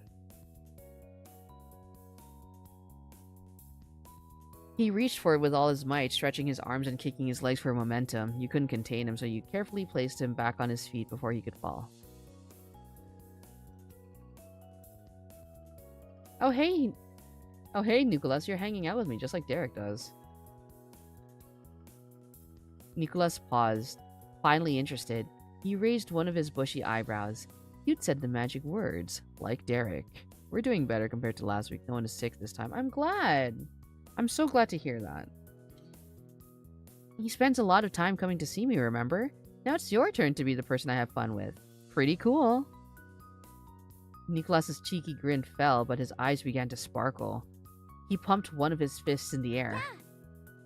Yeah, I'm hanging out with Maku. With him cheering, you sighed in relief. You made a mental note. If you needed Nicholas's attention, just mention Derek. Let's go back to that clover patch. It's a nice place to hang out. You led him closer to Jorge. Even if the middle Suarez could manage himself, he shouldn't be entirely on his own. Cute little guy. He is a cute little guy. The only times your gaze strayed from the little Suarez was when you blinked or sent the occasional glance Jorge's way. But will someone brush that wild mane? Sometimes hair just does that. Jorge continued to enjoy his time at the park without any need for assistance, so you spent most of your energy on the mischief maker. And after smoothing out the initial bump of the afternoon, things evened out. At least, things were fine until the trial known as lunch arrived. It started with the reappearance of Derek.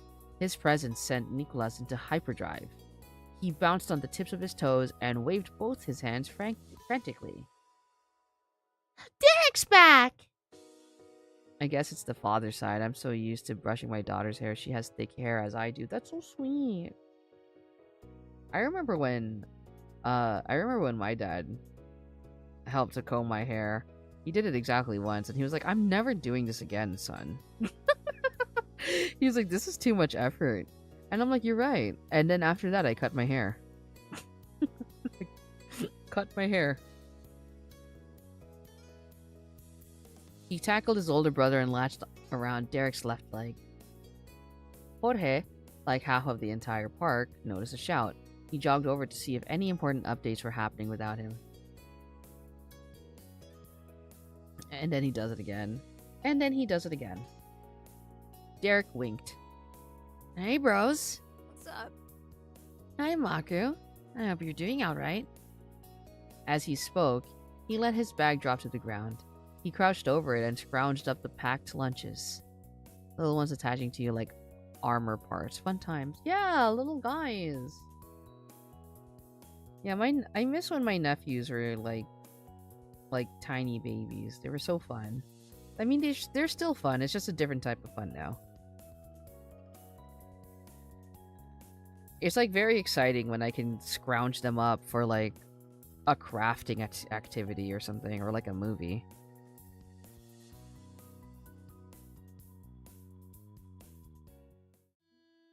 I don't know how you do it. Yeah, I'm having fun. That's awesome. You beamed back at him. Despite being a handful, you were enjoying Nicholas. He kept you on your toes.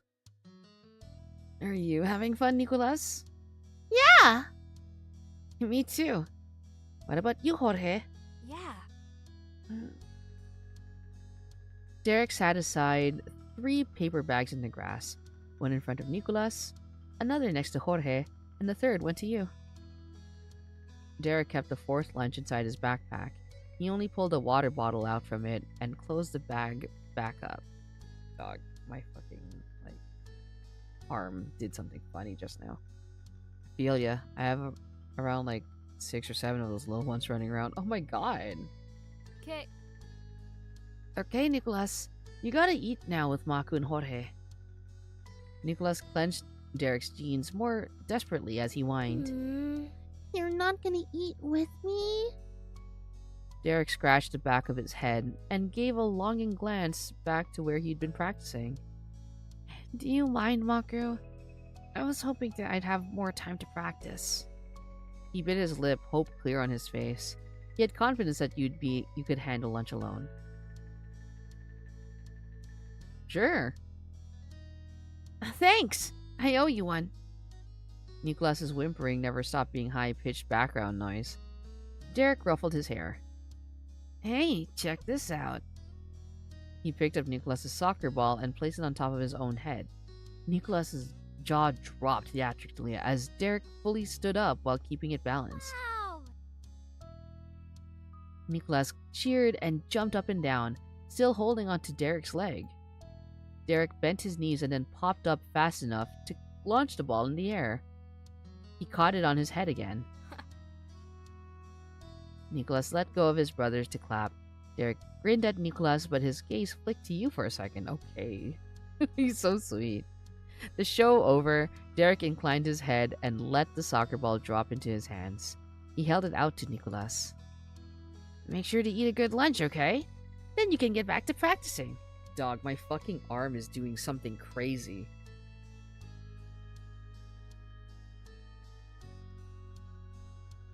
What the hell?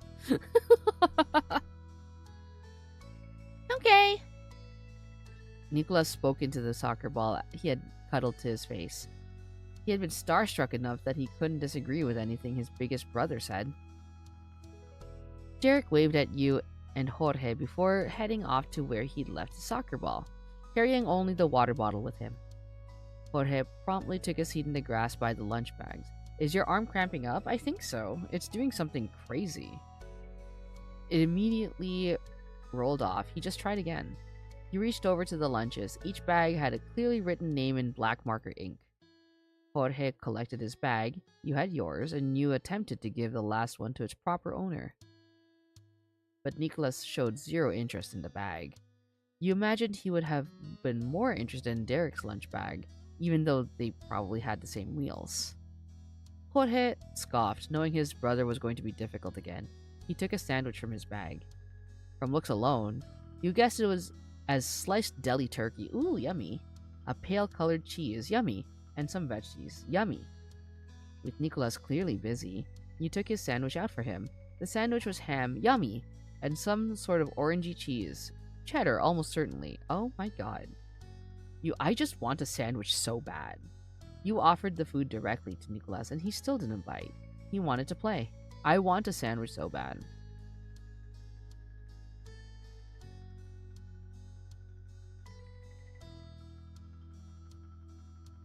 How about I help you eat while you practice? Nicholas carefully contemplated your suggestion. You held your breath, anticipating an oncoming battle, but then his seriousness melted into a bright grin. All right. Oh, he's so sweet. He securely held the ball with both hands on the top of his head. Me too, though. I'm still full of blood. I want a sandwich so bad. I had some sausages and fuck, what is that vegetable called? What is that vegetable called?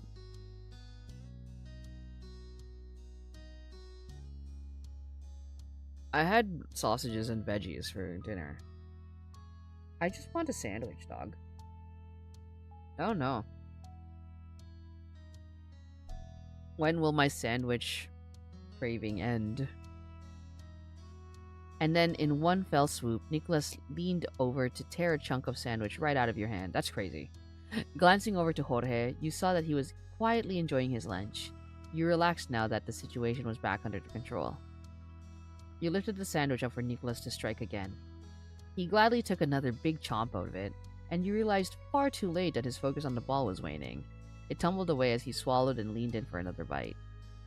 Unfazed, Nicholas continued eating, and so with your free hand you took a bite of your own sandwich before the opportunity vanished. It was definitely an interesting way to enjoy a meal break. Finishing the last corner of your square-shaped meal, You wondered if Mrs. Suarez had talked to one of your moms beforehand about lunch. The sandwich was made how you would have had it at home. She was either prepared or very lucky, but considering what her oldest son was like, you were guessing luck had nothing to do with it. Sandwiches with chips, though, especially after a swim. Oh, hell yeah, dog. I want a Cubano so fucking bad, dog, and I don't know where to get one. Considering what her oldest son was like, okay.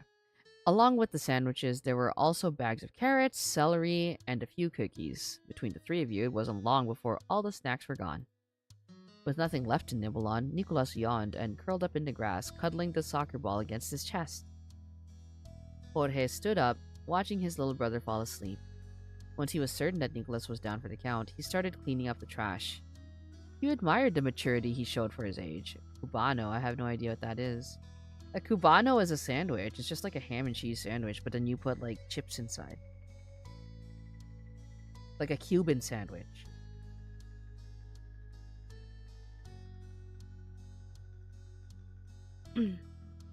It wasn't just Derek who had that streak after all. Enjoy Agile. You helped gather the trash while musing about the Suarez brothers. Derek was the oldest, and who his parents relied on, while Nicolas was the baby of the family. And for a little kid, he was a force to be reckoned with. Jorge was the one stuck in the middle.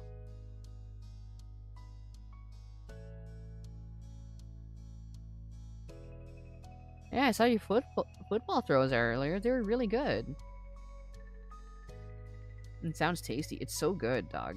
Jorge spun around on his heel. He seemed stunned, like he wasn't sure if he imagined your compliment or not. In a couple of years, you could totally get on a junior football team. You nodded, and a blush grew on his face until it reached his ears. Oh, he's so sweet. Okay. Oh, he's so cute. He hurriedly went back to what he was doing before. Jorge was embarrassed, but you also noticed that there was a bounce in his step that wasn't there before. Oh my god, he's so sweet. The park suddenly felt empty with Nicolas asleep. He took up a lot of space despite his tiny size. Chuckling to yourself, you found a comfortable spot in the grass and scanned the area for Derek. You eventually caught sight of him running in the distance. Even from here, you could tell that Derek was persistent about his practice. He went back and forth, repeating the same set of moves, reassessing and refining his form every time. Though, it wasn't long before he paused to wipe his brow with the black wristband. Derek happened to glance your way at that moment and realized he had an audience of one. He gave a huge wave with both hands that required he cross both his arms over his head, and before you knew it, Derek's strides were bringing him back over to you and his brothers. Phew. Phew, that's it. I'm gonna be done with practice. I'm back.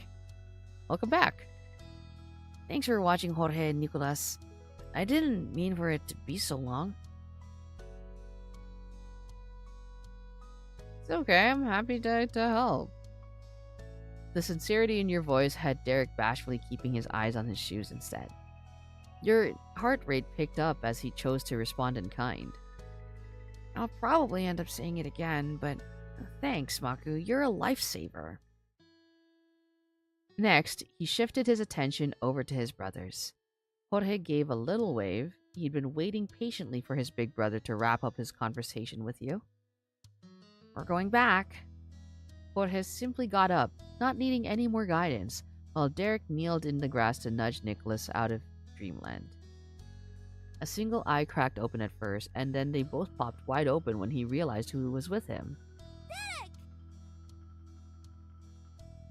Nicolas sprang off the ground, wrapping his arms around his big brother with like a vice grip and nuzzled into his chest. That's so sweet. Welcome back from Agile. Derek gave Nicolas's head a single pat. Let's go. Practice was good today. Let's go home. Let's go home. Nicolas's hushed voice, echoing his brother's, put a warm smile on your face. Surveying the area, you made sure that nothing would be accidentally left behind. Then you breathed a sigh of relief. You made it through your first time solo babysitting. Dog, my fucking arm is doing something fierce.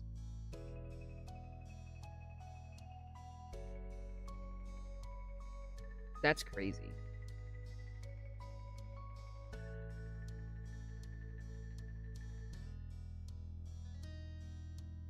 With your leadership, no one got lost, injured, swallowed something they shouldn't have, or even declared that they hated you for eternity.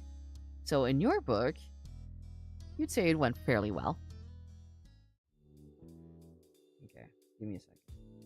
I have like a salon pass here.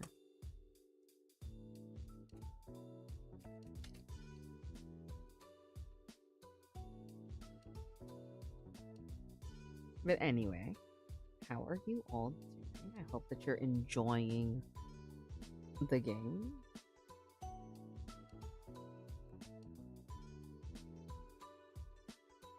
I love this game so much.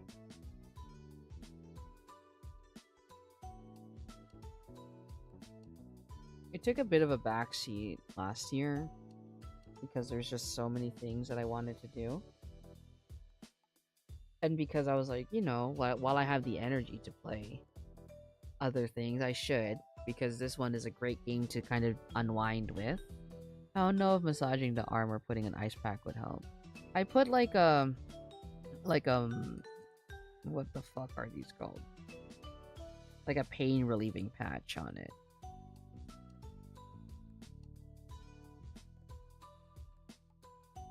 But it should be okay.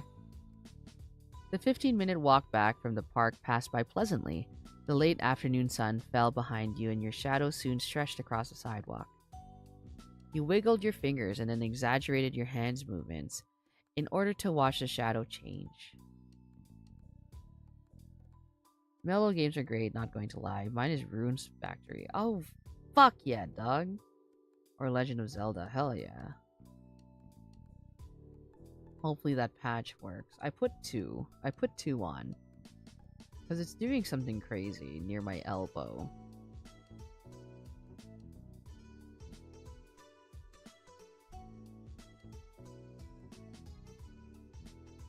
Meanwhile, next to you. This game is more wholesome than I expected. It's a really wholesome game. I really, really like this. I really, really like this visual novel. It's very cute. It's also free. Did you know that? It's free. The DLC, obviously, you have to pay money for, but the base game is free. Meanwhile, next to you, Derek was finally eating his lunch. Although he had to eat his sandwich with the hand Nicholas wasn't clasping tightly onto. Jorge entertained himself with the football he still carried. He periodically tossed it up into the air and caught it again. Wholesome, but a lot of space for NTR is crazy, dog. You could easily imagine how often the three of them had made this trip before, with only the three of them. But you didn't feel out of place strolling alongside the group. It felt natural. Did you do anything that might have caused your arm to act this way? No. I have not. Beaming, you found your... No.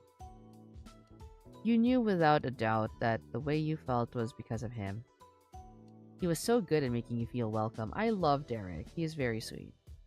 In time, you made it safely back, and Derek dropped his bag on the floor with a quiet sigh of relief. Any hope he had to take things easy for a second immediately evaporated. We're going to the pool as soon as we come back. Take that! Nicholas's joy was palpable, parroting back Derek's promise from earlier in the day. As the words dawned on him, Derek closed his eyes and breathed deeply. Yup, we are. Get ready. And that was all the approval Nicholas and Jorge needed. They both dashed off to their shared bedroom to get changed. Derek sluggishly opened his eyes, but his tiredness softened when he looked at you. That's so sweet. It's okay. Practice is done. If you want to stay up here until your moms can get you, that's cool. Derek gave a partial shrug, and then ran a hand through his hair shyly. On that note, I'm going to rest. See you on a stream later. If not, then take care, okay? Good to hear you. Also, people like his streams. Give that hype. Thank you! Yeah, enjoy your rest. Thank you so much for dropping by and hanging out. I hope that you have a good one. I'll see you when I see you. We don't have to go swimming again. But I want to hang out with you. The tips of his ears burned red at your declaration, but he didn't turn away from you. He spoke cheerfully instead. Thanks. Me too, Maku. It wasn't much longer before the younger kids came running out to rejoin you and Derek. They both wore their neon-colored swimsuits and had towels wrapped around their shoulders. Awesome. Nice job. You even remembered your floaty vest, Nicholas. I had a lot of fun, yeah. Don't forget to give Maku's music a try. That's true. Did you know that Maku does covers? Derek kneeled down to make sure the safety device was properly secured. Nicholas stood tall with his chest out proudly. He didn't fear the scrutinization. I did the straps for him. Perfect. Thanks. Jorge brightened just as his younger brother had.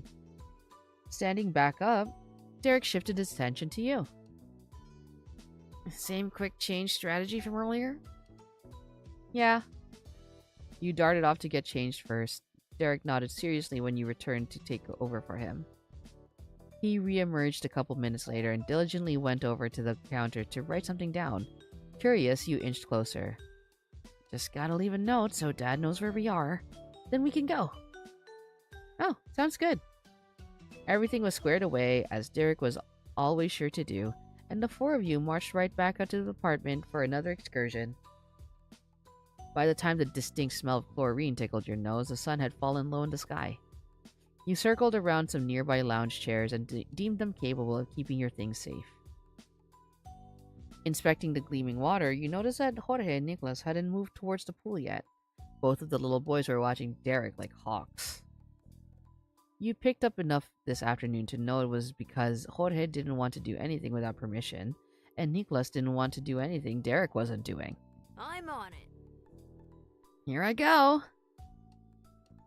My close friend from Twitch recommended the covers to me. I especially enjoyed Mayday, thanks to Kumo mentioning that cover. Awesome! Honestly, again, I'm very proud of Mayday. I'm so happy that you enjoyed Mayday. I'm very proud of all of them, but like, yeah, no. I really like Mayday. Mayday is one of my favorite songs. So I'm glad that you enjoyed it. And Derek himself knew that too. He didn't keep them waiting. Derek offered his brothers an encouraging wave and strode over to the pool. He followed them into the water. Wait for me.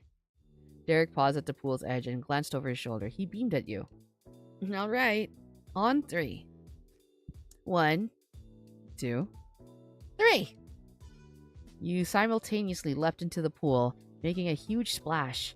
After a few seconds, you made your way to the surface to take a breath. Derek, meanwhile, stayed under. The other SWAT's sons followed. Jorge jumped in without any hesitation, but Nicholas sped right to the edge, only to come to an abrupt stop. His toes curled around the edge of the pool, and his lips were pressed into a tight frown. Nicholas tipped his head back and stared down at the water, clutching his hands together. He was scared to jump. Nicholas would rather the pool come the rest of the way to him, but it wasn't being a good sport. Derek and Jorge popped out of the water with matching wide grins and droplets clinging to the tips of their hair. Neither were surprised that they were missing their baby brother. All right. Oh. All right. Woohoo. That was awesome. Nicholas's cry for help came out in a tiny impatient squeak. He began wiggling in place. Derek chuckled and swam over to the shallower spot. The 6-year-old followed closely, toddling along the edge. When his feet touched the pool's solid bottom, Derek stood up. He kindly held his arms out towards his brother. This is gonna be great. Come on, Nico. The water's fine. Trusting him completely, Nicholas let go of his fear. He took a step over the side and walked into his favorite person's hold. Derek embraced Nicholas as he dropped against his chest. Then Derek slowly lowered him closer to the water until he completely let his little brother go. Nicholas bobbed under with a small splash and broke out again in an instant like a boy. He was bursting at the seams with excitement. Nicholas made the most of his new floating freedom by dog paddling around the shallow end. Checking on Jorge, you noticed that he was sticking to the center of the pool. He bounced himself from the floor to the surface for air, and then pushed back down to do it all over again. He leapt all around in a circle. Derek rested an arm across the pool's edge and took a moment to watch his brothers too. You swam over to Derek and settled against the wall with him. You closed your eyes and sighed. The water's temperature was pleasantly warm against the cooling evening air. Derek kept his main focus on his family, though he spared a moment to tilt his head in your direction. A few beads of water trailed from his hairline down the side of his jaw. Babysitting went as well as you thought, huh? Yeah, I think it went pretty well. Honestly, My brothers are fun. Most of the time. He chuckled at his own joke and ran a damp hand down his face to try getting at least some of the water off. The final rays of sunlight cast a warm glow on his skin, and the pool sparkled as he finally turned his attention directly towards you. You felt toastier all of a sudden, like someone had pulled the sun back up to the center of the sky.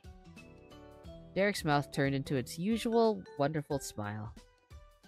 I don't know what I'd do without them. Jorge's... I think Nicholas is wearing... I think they're great. He smirked at that. Good, because I do too. Jorge and Nicholas remained engrossed with their own watery adventures while you and Derek kept track of them. You were in mid-conversation when the sound of footsteps echoed off the walls surrounding the pool. Derek shot an arm out of the water and waved at the newcomer. Dad! Good evening. Oh, hell yeah, look at this guy. This is such a fucking dad. Dad! Dad? This cozy stream is just what I needed to relax after an exhausting day at work. Hell yeah, dog. Yeah, no, I love this game. And I'm glad that we get to hang out and enjoy the game with me. It's a really nice and relaxing game. They move together in the water with their heads beside each other and their legs kicked out behind them like a pile of seal pups. welcome home. Thank you. Mr. Swatters' voice was sweet as he observed his children's happy faces. Eventually, he spotted you as well, and he tucked his fingers into the edge of his vest with vigor. Oh, this is a pool party today. You know, a party should have the proper food. Let's order pizza for dinner tonight. Yeah! I wonder if Mr. Swatters is single. No, he's married. Their mom was in this episode earlier. Yeah! I mean, what is crazy? Laughing with excitement, Nicholas started smacking the palms of his hands against the water surface, making several bursting splashes. Jorge flicked the droplets from his tips of his fingers at Nicholas in retaliation. Chuckling over the scene, Mr. Swatters brought a... I wonder if Mrs. Swatters is single is insane. So, what the fuck? Mr. Swatters brought a hand up and held onto his chin. He scratched at his beard with his thumb. Half cheese, half pepperoni for the first, correct? Yes! Pepperoni! Nicholas threw both his arms in the air as he cheered. Mr. Swatters nodded, pleased his little ones still had predictable taste. Wonderful. Okay, and meat and veggie supreme for Irene and I on the second. He settled his gaze on Derek and you for the final decision. Suggestions on what the final half should be? Maku, you pick. You floated over closer to Derek as you thought about it. Barbecue chicken sounds delicious. More cheese, more pepperoni, Hawaii. I think it's something. It doesn't matter to me. Derek, what do you normally? You left all of this, Derek. More supreme. Derek gave you a big thumbs up for that. So in full, half cheese and half pepperoni, and one supreme. Yeah. Thank you, children. I'll put the order in now. I'll come back to let you know when it's ready, but until then, continue to play. Thanks, Dad. Bye. Thank you. Bye, Mr. Suarez. Mr. Swatters closed the pool gate behind him, leaving you kids to your fun. In Mr. Swatters' absence, Derek took charge again. All right, you heard it. Dad's ordering pizza, so it'll be here in like 30 minutes. So, think fast. What's the last thing you want to do before we have to leave the pool? Nicholas furrowed his brow, thinking as hard as he could. He scrunched his face together in frustration when nothing came to mind. Meanwhile, Jorge put a hand to his chin and tilted his head to the side. He stared up and off into space as he considered the question. Alright kids, what do you guys want to do? Narrowing your gaze, you wondered who would speak up first. You crossed your arms and sat tight. The boys would have to come up with something, with their own answers. We could make a whirlpool. Yeah. Yeah! Nicholas's pupils grew huge with anticipation. Yeah! Nicholas giggled as Derek hooked his fingers around the vest straps. I don't know why, but this hotel resort feels familiar. This is a condominium. But mood. Derek started moving forward, dragging his little brother along for the ride. Jorge pumped his arms and excitedly jogged against the resistance of the water. He darted into their little conga line to get the water going even faster. Sorry, I'm also scratching my back. I'm suddenly itchy. Around and around you all went, from corner to corner of the shallow end. It wasn't long before there was enough motion going to start a current. Nicholas was still loudly squealing when Derek let him go so he could float along in the moving water. Like a man on a mission, Jorge hopped out of the pool and barreled into the nearby pool shed. He re-emerged with the pool noodle victoriously held in his fist. Jorge jumped back into the pool with it between his legs. He surfaced and drifted along, riding the pool noodle like a cowboy riding a horse off into the sunset.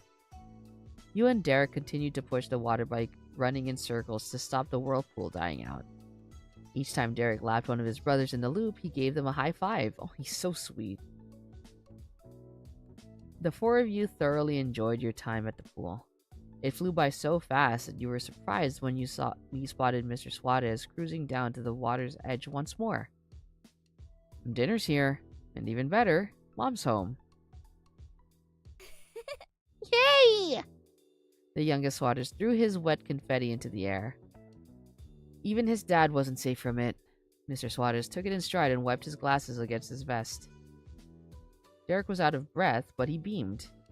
Let's go get some food. Yeah. Mr. Swatters led the way to the apartment, and the four of you kids marched with an eager spring in your steps. Despite being wrapped in towels, you dripped water the whole way there. The savory smell of hot cheese and garlic crust was there to greet you when you arrived at the door. You could hear the musical words of Mrs. Swatters, too. Welcome. Welcome home. Hi, Mom. Hi. Hi, Mom. Feeling a bit awkward and out of place, you gave a tiny wave. Mrs. Swatters didn't miss it, and her voice softened as she spoke to you first. Hello, Maku. I hope you had fun today. I did. We had lots of fun. That's great. Very good. Mrs. Swatters then went over to the kitchen where the food was set on the counter. She popped the boxes open and delightedly glanced over at her husband. Hot Mom's cheese and garlic crust. What more could a man ask for? Slow, shut up. This was such a good idea. Thank you. Mr. Swatters dipped his head in a tiny bow. He followed that by gesturing a hand towards the food. Well then. Come get dinner, youngest to oldest order. Despite the order given, it was no surprise that Jorge was the one who moved first. You figured Nicholas would wait for Derek, even if he didn't have to. Jorge tore a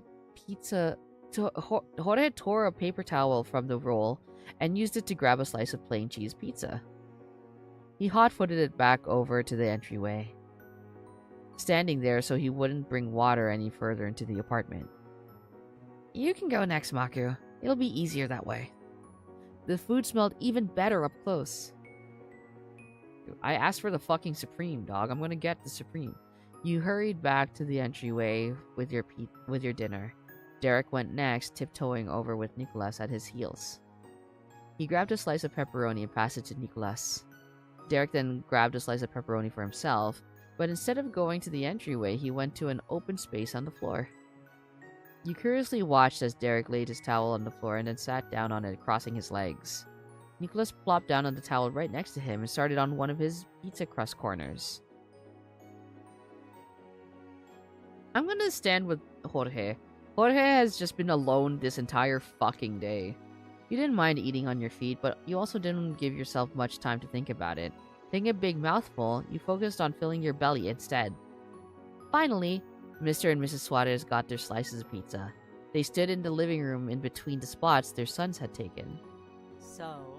So, how did you spend your day while we were out? We did lots of things. In between taking bites of pizza, the Suarez family started taking turns telling stories about their day. Nicholas recounted the events of the day with the most enthusiasm. Even though they were the same plot points from his brother's stories and the ones you witnessed firsthand, from his perspective, the events were almost mythically amazing.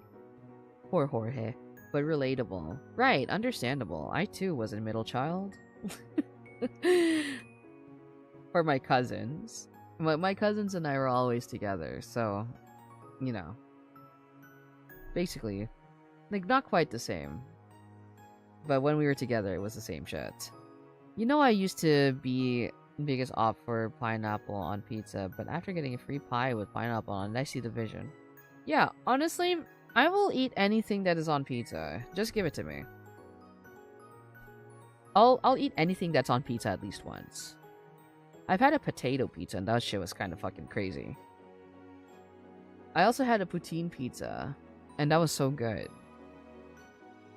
Terrible for my health. I'm sure it like fucking cost me like 6 years of my life, but it was so good. Storytelling was hungry work, so the slices didn't last long at all. The food was chipped away piece by piece until everyone was stuffed. Maybe not the middle child since I'm the oldest sibling. I see. Nicholas laid down on the floor, limbs stretched out and still wrapped in his towel. He was completely tuckered from the day.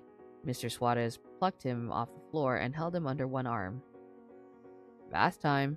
Come on, Junior. Yes, Dad. Have you seen that guy who makes pizza out of everything? No, I haven't. That sounds crazy. Nicholas accepted his fate, and his arms hung limply down. Jorge crumpled up his paper towel into a ball and tossed it into the trash. He followed his dad. Thank you. Thank you, Gregorio. Mr. Suarez watched them go with gentle affection in her gaze. She patted her husband's shoulder as he passed by and then strolled over to you and Derek. And thank you for a good day's work. I appreciate you both taking care of Nicholas and Jorge today. Her cheeriness reminded you so much of Derek's. She pointed with her thumb over her shoulder. Dad and I will take them from here. Thanks, Mom. You could see the wave of relief wash over him, as clearly as actual water you had just swam in. Like, he made pizza out of salad, he made beef Wellington pizza. That sounds so good. And he made a pizza using food from Arby's. That sounds insane. I'll keep an ear out for the phone. Pamela said she'd call when they're on their way to get you, Maku. Okay. After that, Mrs. Suarez excused herself to go help get Jorge and Nicholas ready for bedtime. When she disappeared down the hall, Derek leaned back on the palms of his hands. He lazily rolled his head in your direction. Hey. We can get dressed again. Then would you want to hang out in my room until your moms get here? Yeah, let's do that. You can get changed first. He stretched his legs out on the floor while you stood up. You could feel a slight ache in your muscles from today's activities. It wasn't bad. You'd given your all during your babysitting adventure. His name's something, Trevor. I know pizza isn't in the name. Okay.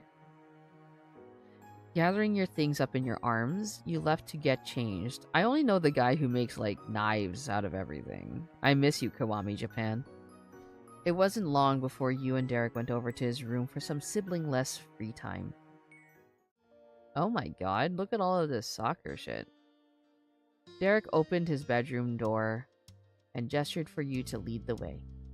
You went in while he followed close behind, shutting the door once more. Your eyes widened as you scanned the small space. Usually, you were outside when you hung out with Derek, so this was the first time you'd been inside his room. Within reach of his neatly made bed was a bookshelf filled with novels. Various scattered soccer balls and footballs. He does have a lot of soccer balls. I see 3 in the fucking frame. Cook Show Trevor? Okay, I'll look into it. Ah, excuse me. Various scattered soccer balls and footballs stuck out around the books and furniture. Within reach of his neatly made bed was a bookshelf full of novels. Okay, I read that. Things were arranged and organized with the same care Derek put into most things he did. The song is calmly catchy. Hell yeah, dog. Little homie is gonna destroy you in some FIFA World Cup soccer on the PS2. Hell yeah. Hell yeah, dog. Let's go. If there was more time, you were sure there would be tons more trinkets and treasures to spot here, like a game of I Spy. It wasn't big, but Derek made the most of his small piece of the world. Your room is so cool. Really? Bashful. He's so cute. Look at him. Bashful, Derek scratched the side of his neck.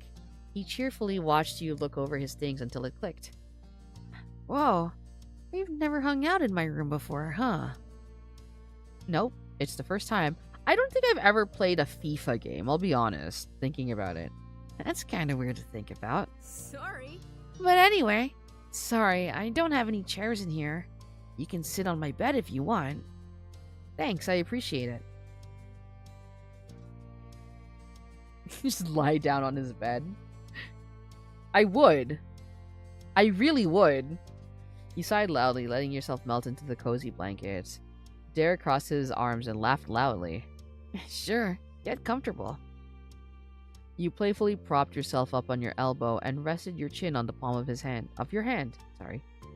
Derek crossed over to the foot of his bed and sat there on the end of it. His jaw stretched open in a huge yawn that he quickly covered with his hand. Good job, team. Phew, we're finally done. There was no missing the proud satisfaction burning in his green eyes, but you could also consequently see the places where he was swilting.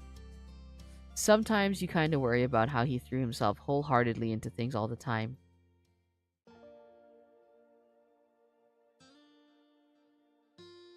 I hope I was at least helpful today. Definitely. His whole demeanor lit up as he pressed the palm of his hand into the mattress and leaned slightly in your direction. An embarrassed blush rose on your cheeks. Seriously, Maku, you were super helpful. Today was the easiest babysitting has ever been, and the most fun. I had no idea. I'm even more glad that I was here. Same. Me too. Derek stretched his arms high in the air and yawned again. His eyelids drooped as he turned towards you. Gradually, the carefree warmth faded from his demeanor. Are you okay, dog? His face fell into a quiet frown when his hands had turned to his lap. You don't have to. You don't have to do it again, Maku. Whether it's a good time or a bad time, it's just a lot of time, and you have your own things to deal with. Your brows bent at that. Tilting your head, you couldn't help but think about how much of Derek's day went to his brothers. It definitely didn't seem to match how things were with your sister and you. But then, as if summoned by your thoughts about him, the bedroom door creaked open just enough to let a giggling Nicholas slip in. He threw his hands in the air. I'm dressed! With a loud thud, this door swung fully open and Jorge marched in with an extremely annoyed scowl. He put his hands on his hips. You sprung up and kicked your legs over the side of the mattress. Lazing on the bed wasn't on the schedule anymore. Oh. Nicholas, we're playing in the living room, not Derek's room. Jorge reached for his younger brother, but Nicholas scurried up onto the bed. He warily peeked at Jorge from behind Derek's shoulder. Derek notably didn't say a single word, nor did he appear surprised about the intrusion at all. The only movement he made was a light pat on the mess of hair on Nicholas's head, like usual. What wasn't usual was a distant look on his face. He'd accepted the reality at hand, but did not welcome it. Mr. and Mrs. Suarez crowded into the room next. Excuse us. Sorry, Derek. He slipped away in a flash. Yeah. No more. Come on, Nicholas. Let Derek and Maku have some peace. The youngest Suarez stubbornly clung onto Derek's arm. This is a really long chapter. Holy fuck. His cheeks puffed out angrily. Nicholas, go hang out with Mom and Dad. Don't you want to see them too? They missed you today. Don't you want to see Mom and Dad too? Come on, Derek. Nicholas loosened his grip as he shifted to get a better look at his big brother. Derek sighed spiritlessly. I do, but I have a friend over right now.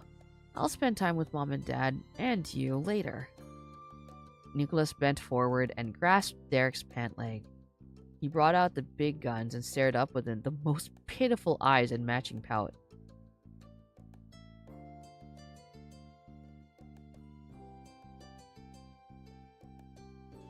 This is a crazy line, but this is probably like...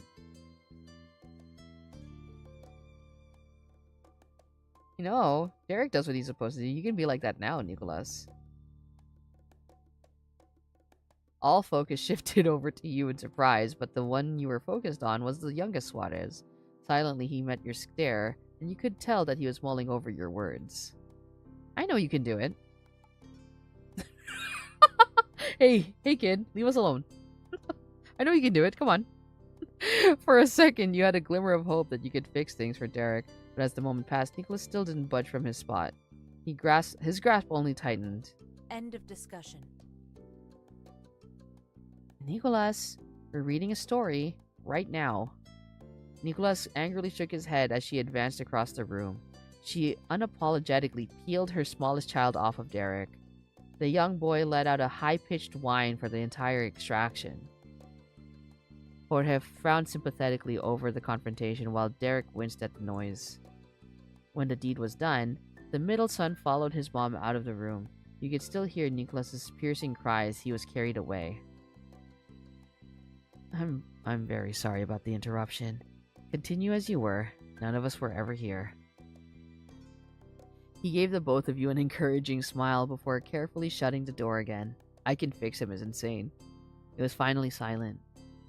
Derek kept an eye out until he honestly believed there wouldn't immediately be another sibling disaster. When he deemed it safe, he let out a quick sigh in an attempt to choke back a harsher groan. Derek flopped back against the mattress with another huff and stretched his arms out at his sides. His arms twitched and his fingers curled into fists. Ugh. There's never any privacy here. How am I still having to deal with things even after spending almost a whole day with them? You held your tongue, waiting patiently for him to get it all out. Derek muttered grievances under his breath with a harsh glare aimed at the ceiling for a good minute and screwed his mouth shut.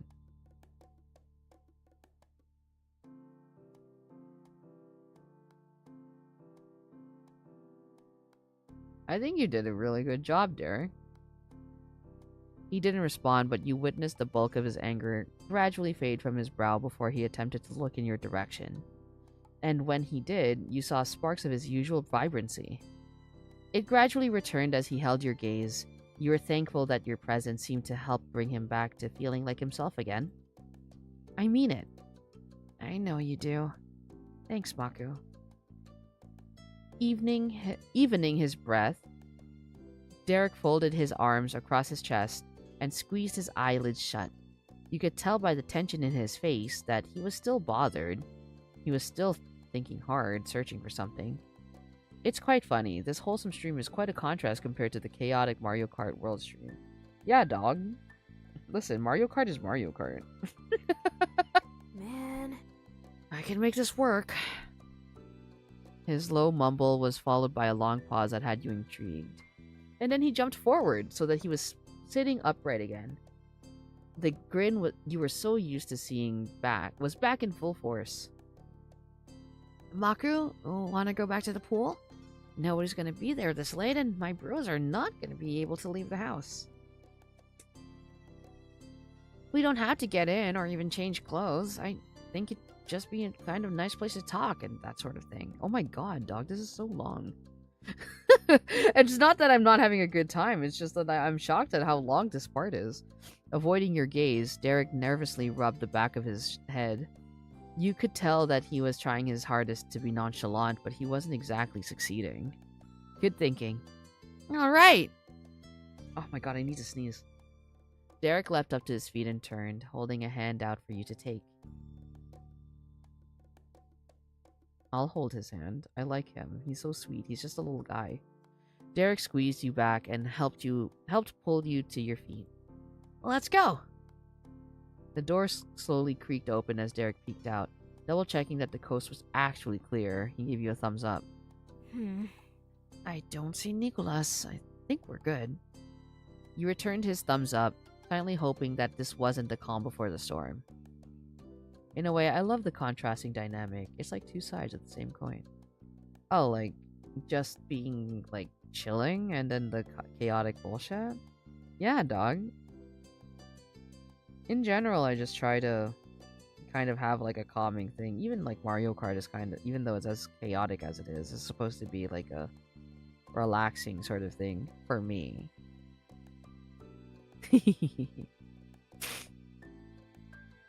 I don't know about you.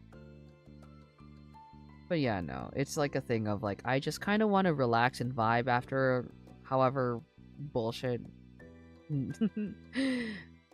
But yeah, I'm glad that you're having a good time. Derek led you into the living room where you found his dad and Jorge sitting together on the couch. Hello. Mom has Nicholas in his room, enraptured in another exciting session of story time. Good. Maku and I were gonna go down to the pool area to hang out. Is that okay? Of course. He chuckled, knowing exactly what Derek was trying to accomplish. Jorge was perfectly happy where he was with his dad, so he waved goodbye to you both. Don't keep Maku out too late. I won't. Thanks, Dad. Derek whispered with complete confidence. You gave your appreciation in an equally hushed tone. Thank you, Mr. Suarez. The last thing either of you wanted was to alert the youngest Suarez that anything fun was happening without his knowledge, so you both silently slipped out of the apartment. Once you were free from the condo's walls, Derek's excitement was palpable. You picked up the pace and raced to the pool gate. For the third time in a single day, you and Derek stepped foot on the condo complex's private pool deck, but you soon realized you hadn't seen everything it had yet to offer. Under the cover of night, the pool was completely aglow with light set into the bottom. The bright blue struck you as inviting breaths of steam drifted off the top of the water, whispering how warm it was. The closed-in space was clear of any other people, and it had been like that for a while considering the stillness of the pool. Not a single ripple disrupted its aquamarine surface. Here, you'd have peace and privacy. Derek was drawn to the water, like a moth to a flame. He wordlessly rolled up his jeans and tugged off his sneakers and socks, then dunked his feet right into the pool up into the middle of his calf.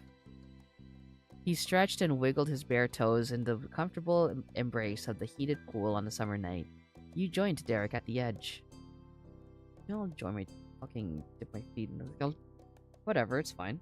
I'm hanging out with the homie. You removed your own shoes and let your feet soak in the pool. It was as pleasant as its sparkling appearance promised. The water had none of the slight chill that the air did. It was the perfect amount of heat. Derek wrapped both his hands around the smooth tile edge and tilted back. One of his legs kicked up, and as his back drifted down, like his upper and lower body were each one side of a seesaw. He grinned playfully at you. But So, what were we talking about? I don't remember. oh, Oh, well, it's not your fault. I need to sneeze so bad. What if I sneeze right now?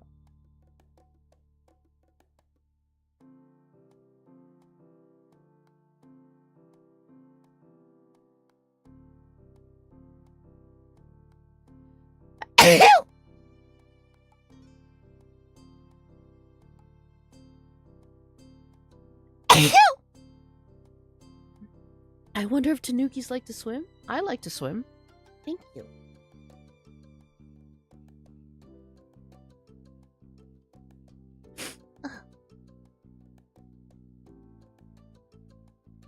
Thank you. He solemnly brought his torso back up until he was hunched over in the water. He stared down at it. All his lightheartedness had disappeared in an instant. That kind of makes the whole interruption thing even more sucky, though. There wasn't any heart in it, but Derek managed to chuckle. Sorry for making my problems your problems. He dug his fingers into the side of his hair, scratching at it in frustration. It doesn't matter. I don't even know what my problem is. They came into the room for 5 seconds. I'm so dramatic. No, and you're real for that, dog. So, a fun story. For an extremely long time, my nephews did not know I had a room. So I live in the basement of our house, and my room is like at the end of the hallway in the basement. It's also closed, like the door is always closed, right? And when my nephews were younger, they spent most of their time in like the den areas, like the living rooms, right? Either upstairs or in the basement, right? But there was one time where they came over and I didn't realize that they were here, and I was just in my room playing Kingdom Hearts.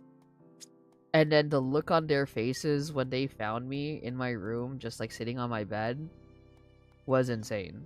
Hopefully it wasn't too dark in the basement. It's not too bad. Actually, so a funny story. My bathroom here, like in the basement, we got panel lights. Like we had renovations done to the bathroom like a year or two ago, and then finally we needed to change the panel lights. But we've never had panel lights, so we don't actually know how to do it. So it was just dark as shit in the bathroom for like 2 days. It was fucked up. I had to shower in the darkness. It was scary. I mean, it wasn't dark. I had a flashlight. But still, it was fucked up. Derek, that's not dramatic. It wasn't the only thing that happened. Nothing.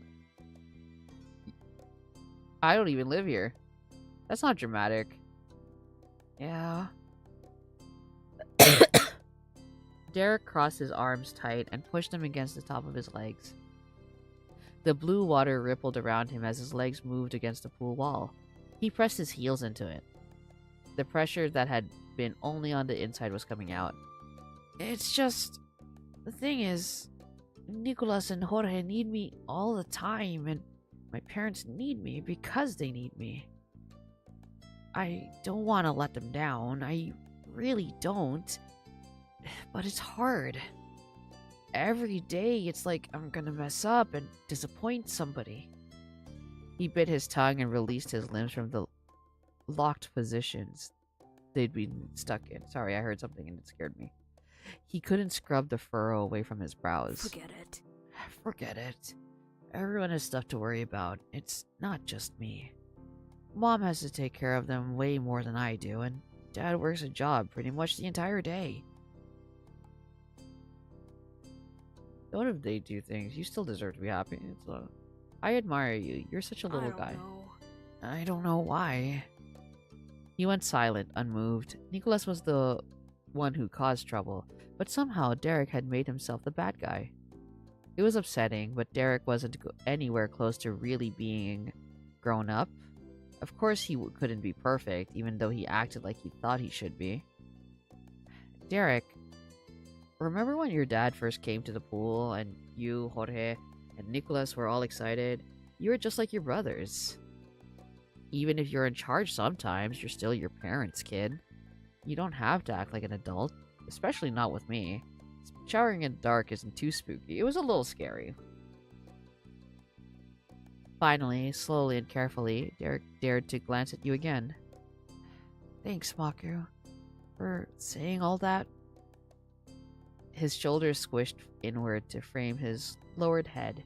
He looked so much like a hopeful puppy that he could give even Nicholas a run for his money in the adorable face department. He is just a little guy. Was it annoying? It really doesn't bother you that I complain, and sometimes hanging out with me means hanging out with 2 other kids? For all the confidence Derek displayed, when push came to shove, he was pretty insecure about himself and what you thought of him. Not at all. Go ahead. Alright, I better go and check up on my close friend. Thank you for a comfortable stream, Maku. Have a good night. Have a good night. Thank you. I hope your friend is doing well. Derek showed his full face to you. It was all lit up by the light shining through the water. The smile on his face was just as glittering. Well, Well, I don't ever want to be a pain, but it's really cool to have a friend who doesn't mind listening to me and being there. He doesn't say that lightly. He only wanted to let himself be there for you and everyone else. Being somebody Derek could count on was special. His cheeks flushed just admitting it, but with the way your heart fluttered, you were sure your face was a match. Then his eyebrows furrowed mischievously, and just like that, he catapulted right off the edge into the pool. You gasped as if you were the one who suddenly got plunged underwater. Derek burst through the surface with a loud, gasping laugh. The water's great! this is gonna be great. Everything's gonna be good, Maku. I'm not an adult. That was true. I'm not going into the fucking water, dog. I'm getting picked up by my mom's. I'll just splash him before he could blink. You sprayed his already dripping face with another heaping serving of pool water. Ah! Oh, come, game on! He sent a wave of over the edge and you scrambled away. He chuckled triumphantly. Fuck you. What the fuck? I'm being picked up by my parents. You might have the high ground, but I've got the resources. Laughter and sloshing water brought the once stagnant pool to life. You and Derek still had the place to yourself and made the absolute most of it. But eventually, Derek crawled up the stairs out of the pool. His baggy clothes poured out mini waterfalls with every step he took on land. Derek looked especially tiny with his drenched jersey draped over his frame. You got to your feet and walked over to Derek, not wanting him to have to make the trip alone in that state. He gave you a thumbs up. Then he carefully tipped his head to the side and tapped his hands against his ears to get the water out. Well, Alright, time to face the music. Derek's mood far more than the water on his body. He could do anything here, in the wide open pool with you as his only companion. Going back to his family came with countless expectations and responsibilities, but it still had to be done. Yeah. You gave a small nod, readying yourself for whatever might happen when you arrived at the Suarez condo. Without another word, you collected your shoes and left the little oasis behind.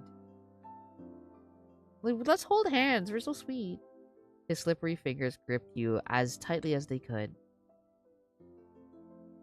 When you made it to the front door, Derek used a key from his pocket to open it. He hadn't forgotten to bring it, despite leaving under rushed and uneasy circumstances. Derek stood there in front of the unlocked door, just staring at it. Practical preparation was his forte. Making himself ready for bumps in relationships was not. I've got your back, Derek. We can do it. Yeah. He took in a huge breath through his nose and turned the knob. Dog! Are we still going on?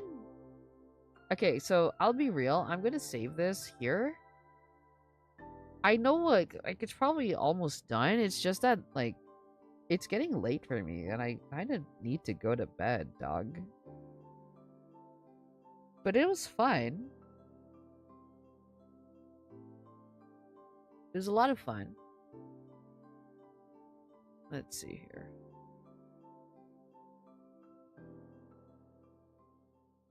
Who can I send you off to?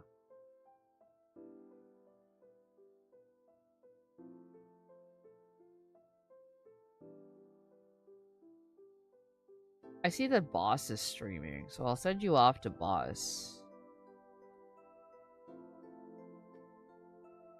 I wish I could finish this, it's just that it's getting really late and I need to sleep. But thank you all for hanging out with me. I hope that you all have a good night. Ciao. Bye-bye. Bye-bye. Bye-bye.